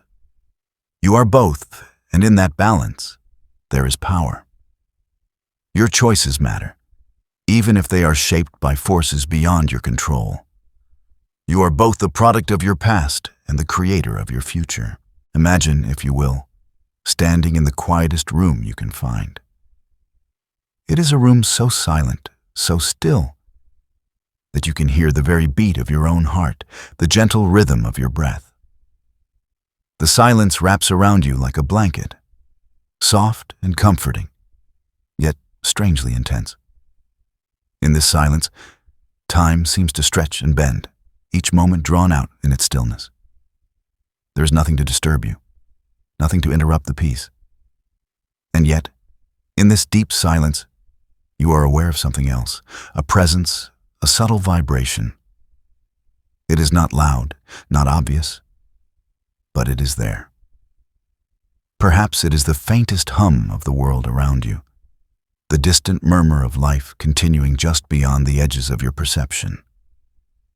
Perhaps it is the sound of your own thoughts, a quiet whisper that moves through your mind, filling the space that would otherwise be empty.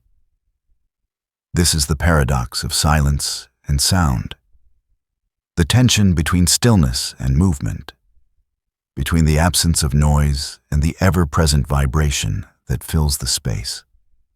How can there be true silence when even the stillest of moments is filled with the hum of existence? And how can sound truly exist without the silence that gives it meaning, the contrast that makes it recognizable? As you lie here, the paradox begins to unfold gently in your mind. How often do we seek silence, the calm of stillness, only to find that it is never complete? How often do we long for peace, for quiet, and yet are surrounded by the constant hum of life? Our thoughts, our bodies, the world itself. In the search for silence, do we not also encounter the sound of our own being, our own awareness? The paradox suggests that silence and sound are not opposites, but complements. Without silence, sound would lose its meaning, its depth, its impact. And without sound, silence would not exist. For it is only in contrast that we can truly understand its fullness. Silence and sound dance together, each giving rise to the other, each making the other more real, more present. They are two sides of the same coin, forever intertwined. Perhaps as you rest here, you begin to realize that life itself is a kind of paradox between silence and sound. In every moment, there is both stillness and movement, both peace and activity.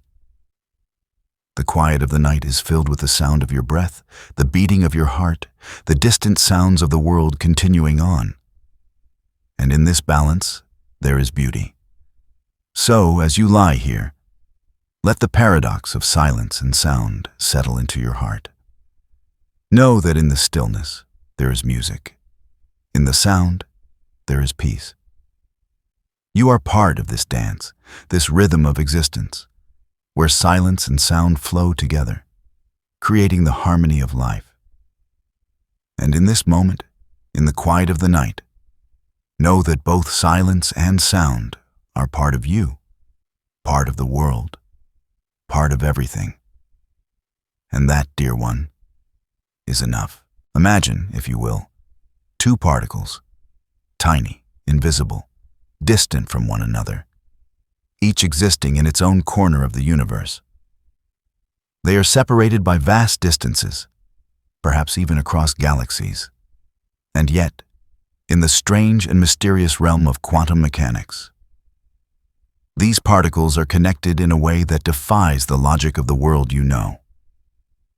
When one particle is changed, the other reacts instantly, no matter the distance between them. They are linked not by any physical force, but by something deeper, something that connects them across the fabric of space and time. This is the paradox of quantum entanglement, an enigma that challenges our understanding of the universe. How can two particles so far apart affect each other in real time? How can one change in one location cause an immediate change in another, without any apparent connection between them? The paradox lies not just in the phenomenon itself, but in the very nature of reality. How can two things be connected without being connected at all? How can they communicate without communication? As you lie here, letting the paradox drift gently through your thoughts, you begin to feel the strangeness of it. How often do we experience a connection to others, despite the distance that separates us? How often do we find ourselves thinking of someone, only to have them reach out to us at the very same moment? Is it simply coincidence? Or is there something deeper at play, something unseen, something that links us all together in ways we cannot fully understand? The paradox suggests that connection is not always about proximity, not always about physical closeness.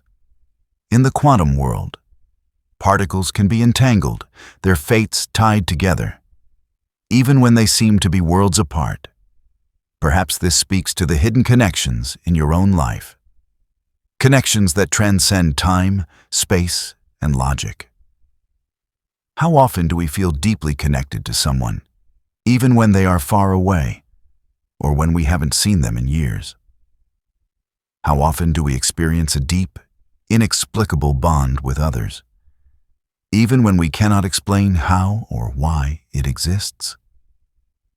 Quantum entanglement invites us to think beyond the physical world, beyond the limits of space and time, and consider that everything is connected in ways we cannot always perceive.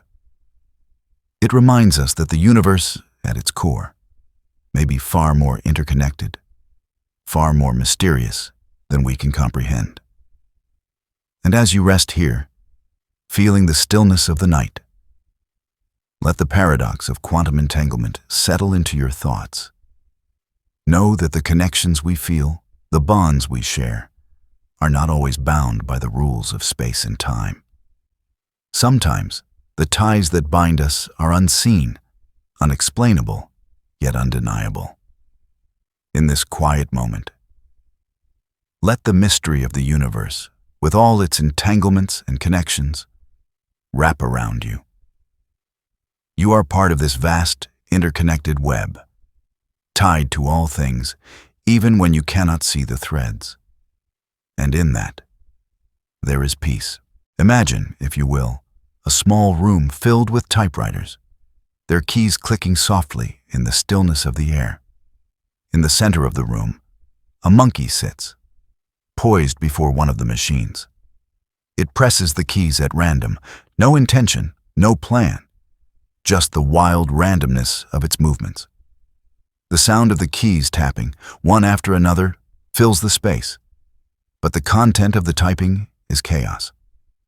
There are no words, no sentences, just a random scattering of letters and symbols. But here's the paradox. Given enough time, no matter how random, the monkey will eventually type out the complete works of Shakespeare, or any book for that matter. If it continues to press the keys long enough, the sheer randomness of its typing will eventually align with the structure of language, forming coherent thoughts, coherent sentences, and even entire novels. The paradox of the infinite monkey theorem asks us to consider something both simple and profound. Can randomness, when given infinite time, produce something meaningful? Can the chaotic, the disordered, the random, create order and meaning simply by chance? If time is infinite, and if the possibilities are endless, then eventually randomness will give birth to perfection, to order, to truth. As you rest here, you begin to sense the quiet power of this paradox. In life, we often strive for order, for meaning, for structure. We work hard, we plan, we create, hoping to craft something beautiful, something lasting. And yet, the paradox suggests that even in chaos, even in randomness, there is potential for meaning. The infinite possibilities, when given enough time, will inevitably converge into something ordered, something purposeful. How often do we struggle with the randomness of life, with the unpredictability of the world around us? How often do we fear that our efforts are futile, that our choices are scattered, that the randomness of our actions will never lead to anything meaningful?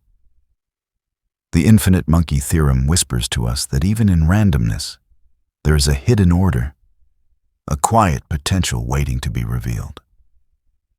But perhaps, as you think about this, you realize that the beauty of this paradox lies not in the randomness itself, but in the faith that meaning will eventually emerge. It is a reminder that, even in the chaos, we are part of a larger story, a story that, in its infinite unfolding, will eventually make sense. In every action, in every choice, in every moment of uncertainty, there is the potential for something beautiful to emerge.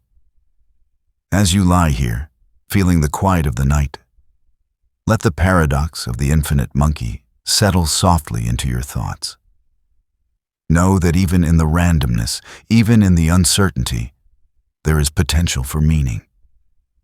The universe, like the monkey at the typewriter, is a dance of chaos and order, of randomness and purpose, constantly creating and recreating, evolving and unfolding. And in that, there is peace. The randomness of life, with all its unpredictability, is part of the grand design. Imagine, if you will, that you are standing at the edge of a vast ocean. Before you stretches an endless expanse of water, each wave a reflection of possibility, of unknowns waiting to be discovered. The sea is deep, its depths filled with mysteries, and yet In this moment, you have perfect knowledge of everything that lies beneath. You know every rock, every fish, every current. You understand the patterns of the water, the movements of the tide, the behavior of every creature within. There is no uncertainty, no question left unanswered. You are, in this moment, fully aware of the entirety of the ocean. But here lies the paradox. In knowing everything, do you truly understand anything? If every detail, every possibility is already known, does the ocean still hold its mystery? Does the beauty of the waves, the uncertainty of the tides, remain when there is no longer anything hidden, when everything is laid bare before you? Is perfect information a gift? Or does it strip away the very essence of what makes the journey worth taking, the discovery, the wonder, the surprise? This is the paradox of perfect information. The idea that, in the pursuit of complete knowledge, we may lose the very experience of living. In our desire to know everything, to understand every variable, every outcome, we may find that life becomes predictable, mechanical, devoid of the mystery that makes it rich. The beauty of the unknown, the thrill of uncertainty, is what drives us forward, what makes us question, explore, and grow. Without the unknown, the ocean becomes still, stagnant, and unchanging. As you rest here, the paradox begins to unfold softly in your thoughts. How often do we long for certainty, for answers to the questions that linger in our minds? How often do we seek out perfect knowledge, believing that it will bring peace, that it will solve the puzzles of our lives? And yet, in our search for answers, do we not sometimes lose the sense of wonder, the sense of awe that comes from not knowing? Do we not lose the beauty of the journey when we already know the destination? The paradox teaches us that there is value in the unknown, in the uncertainty that shapes our lives. It is in the questions, in the mysteries, that we find growth, discovery, and meaning. Perfect information may promise clarity, but it also promises the loss of wonder. It is in the mystery of the ocean, in the uncertainty of the waves, that we find the true beauty of the journey. As you lie here, let the paradox of perfect information settle gently in your heart. Know that life is not about having all the answers, but about embracing the questions, the unknowns, the mysteries that unfold with each moment. It is in the uncertainty that we find meaning, in the unknown that we find discovery, and in the surprise that we find joy.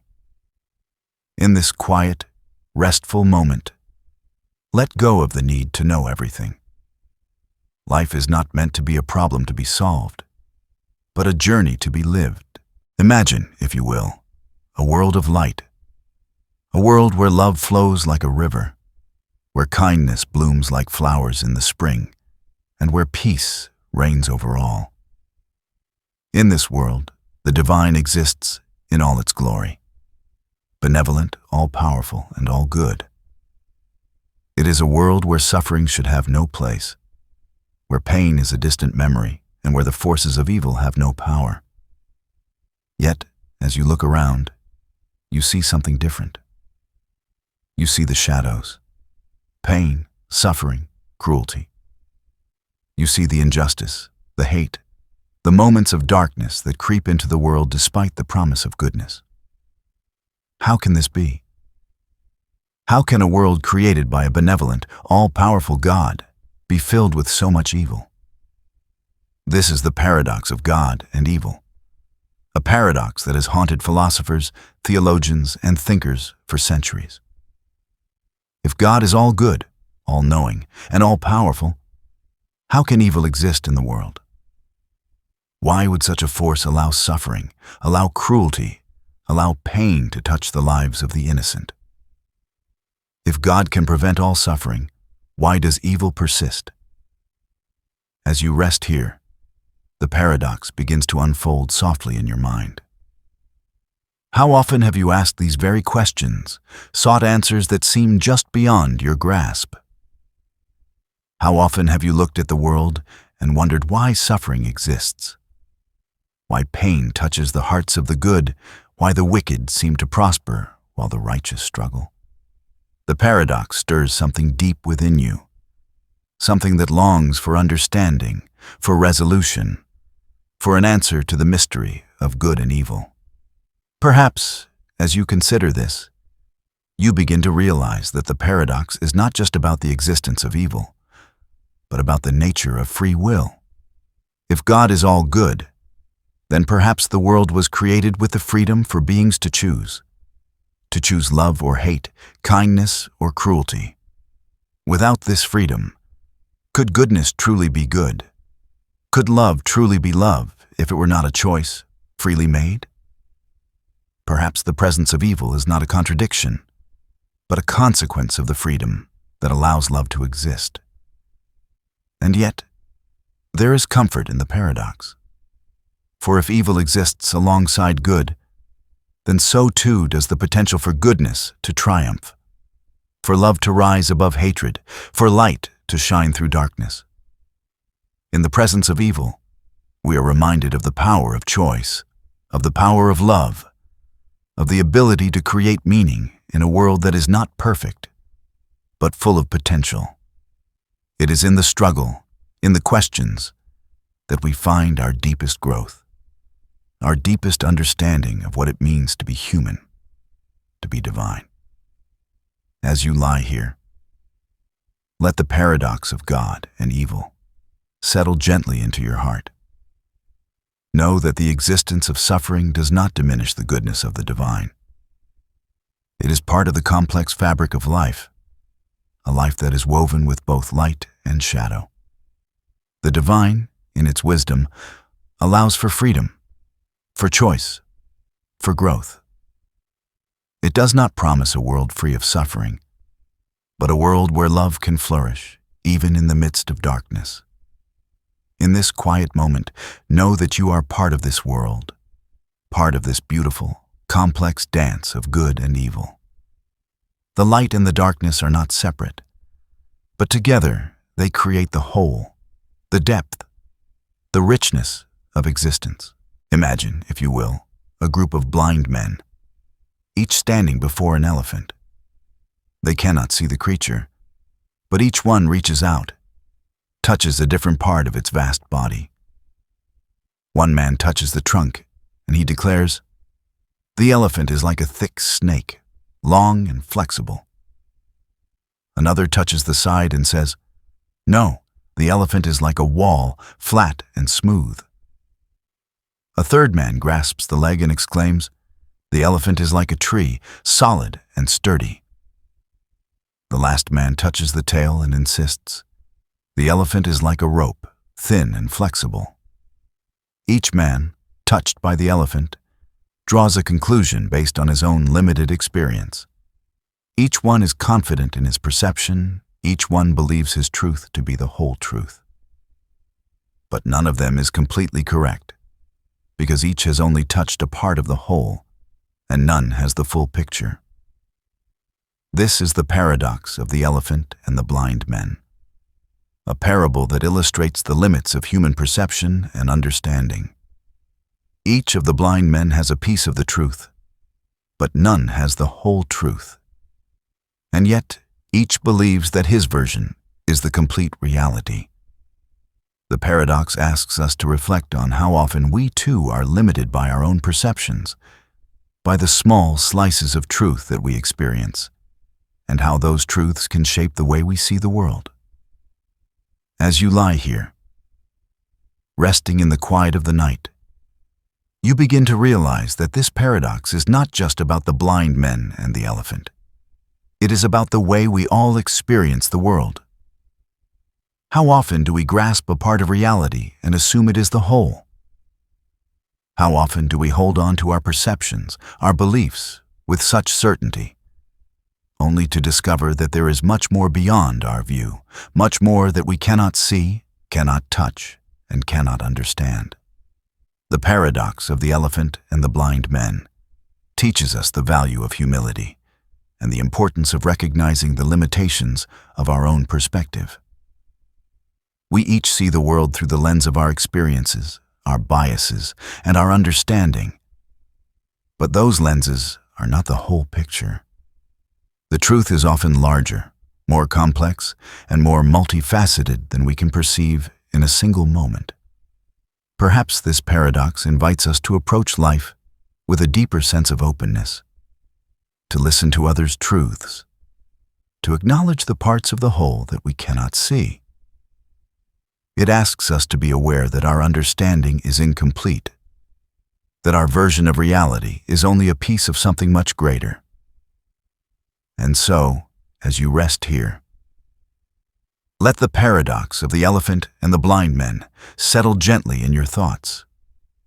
Know that the world is vast, complex, and full of perspectives, each one valuable, each one contributing to the whole. Your truth is just one piece, and in the sharing of truths, in the listening to others, we come closer to understanding the full picture. In this stillness, embrace the beauty of the paradox, the idea that truth is often bigger than we can see, and that our own experiences, though important, are not the only truth. Imagine, if you will, standing before a table filled with options. There are countless choices, each one seemingly better than the last, colors, flavors, paths to take, opportunities to embrace. You feel the thrill of possibility, the excitement of all that could be yours. But then, as you begin to sift through the options, something shifts. The excitement fades, and a sense of overwhelm settles in. There are just too many choices. What if you make the wrong one? What if the other option is better and you didn't even realize it? The freedom of choice feels less like a gift and more like a burden. This is the paradox of choice. A paradox that tells us that while having choices is often seen as a hallmark of freedom, it can also lead to anxiety, indecision, and dissatisfaction. The more choices we have, the more likely we are to feel dissatisfied with the one we make, constantly wondering if we could have chosen better, if there was something else out there that would have been the right fit.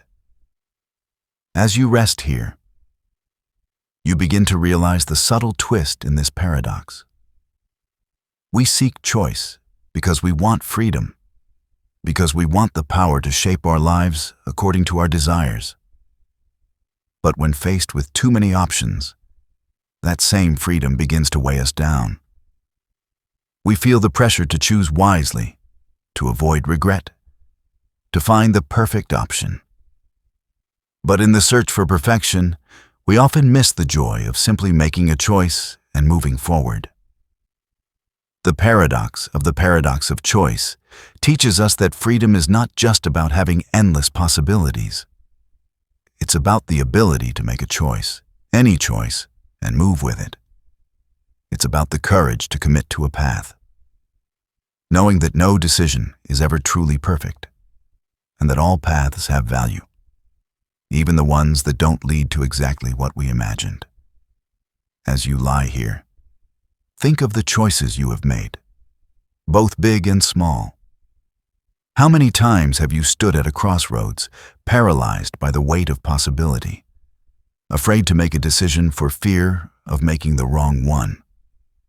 The paradox reminds us that it is not the number of choices that matter, but the act of choosing itself. To choose is to engage with life, to step forward into the unknown, to embrace uncertainty and trust that, in the end, each choice will lead us somewhere valuable. In this moment of stillness, let go of the need for perfection. Know that every choice you make is part of the journey, part of the unfolding of your life. You do not need to see every possibility to move forward. You only need the courage to make a choice and the trust that, in the process, you will discover the beauty of the path you take. Imagine, if you will, a marketplace filled with people. They are all making decisions, each one guided by logic and reason. The buyers are carefully assessing prices, the sellers are maximizing their profits, and everyone seems to be acting in their own best interest, following the principles of rational behavior. The economy hums with the rhythm of decisions, each one seeming to build toward a perfect equilibrium, where every action balances every other. But then, a question begins to stir, a subtle dissonance beneath the surface. If everyone is acting rationally, why does the market sometimes fail? Why do bubbles form, economies crash, and inequalities persist? If all actors in the system are rational, shouldn't the outcome be smooth, efficient, and fair? Yet, time and again, we see that even the most rational decisions, when aggregated, lead to unexpected results, chaos, and instability. This is the paradox of rationality in economics. The idea that even in a world where everyone is acting with perfect reason, the system can still fail. It asks us to consider whether human behavior, despite its rational foundations, is still too unpredictable to create a flawless, self-correcting economy.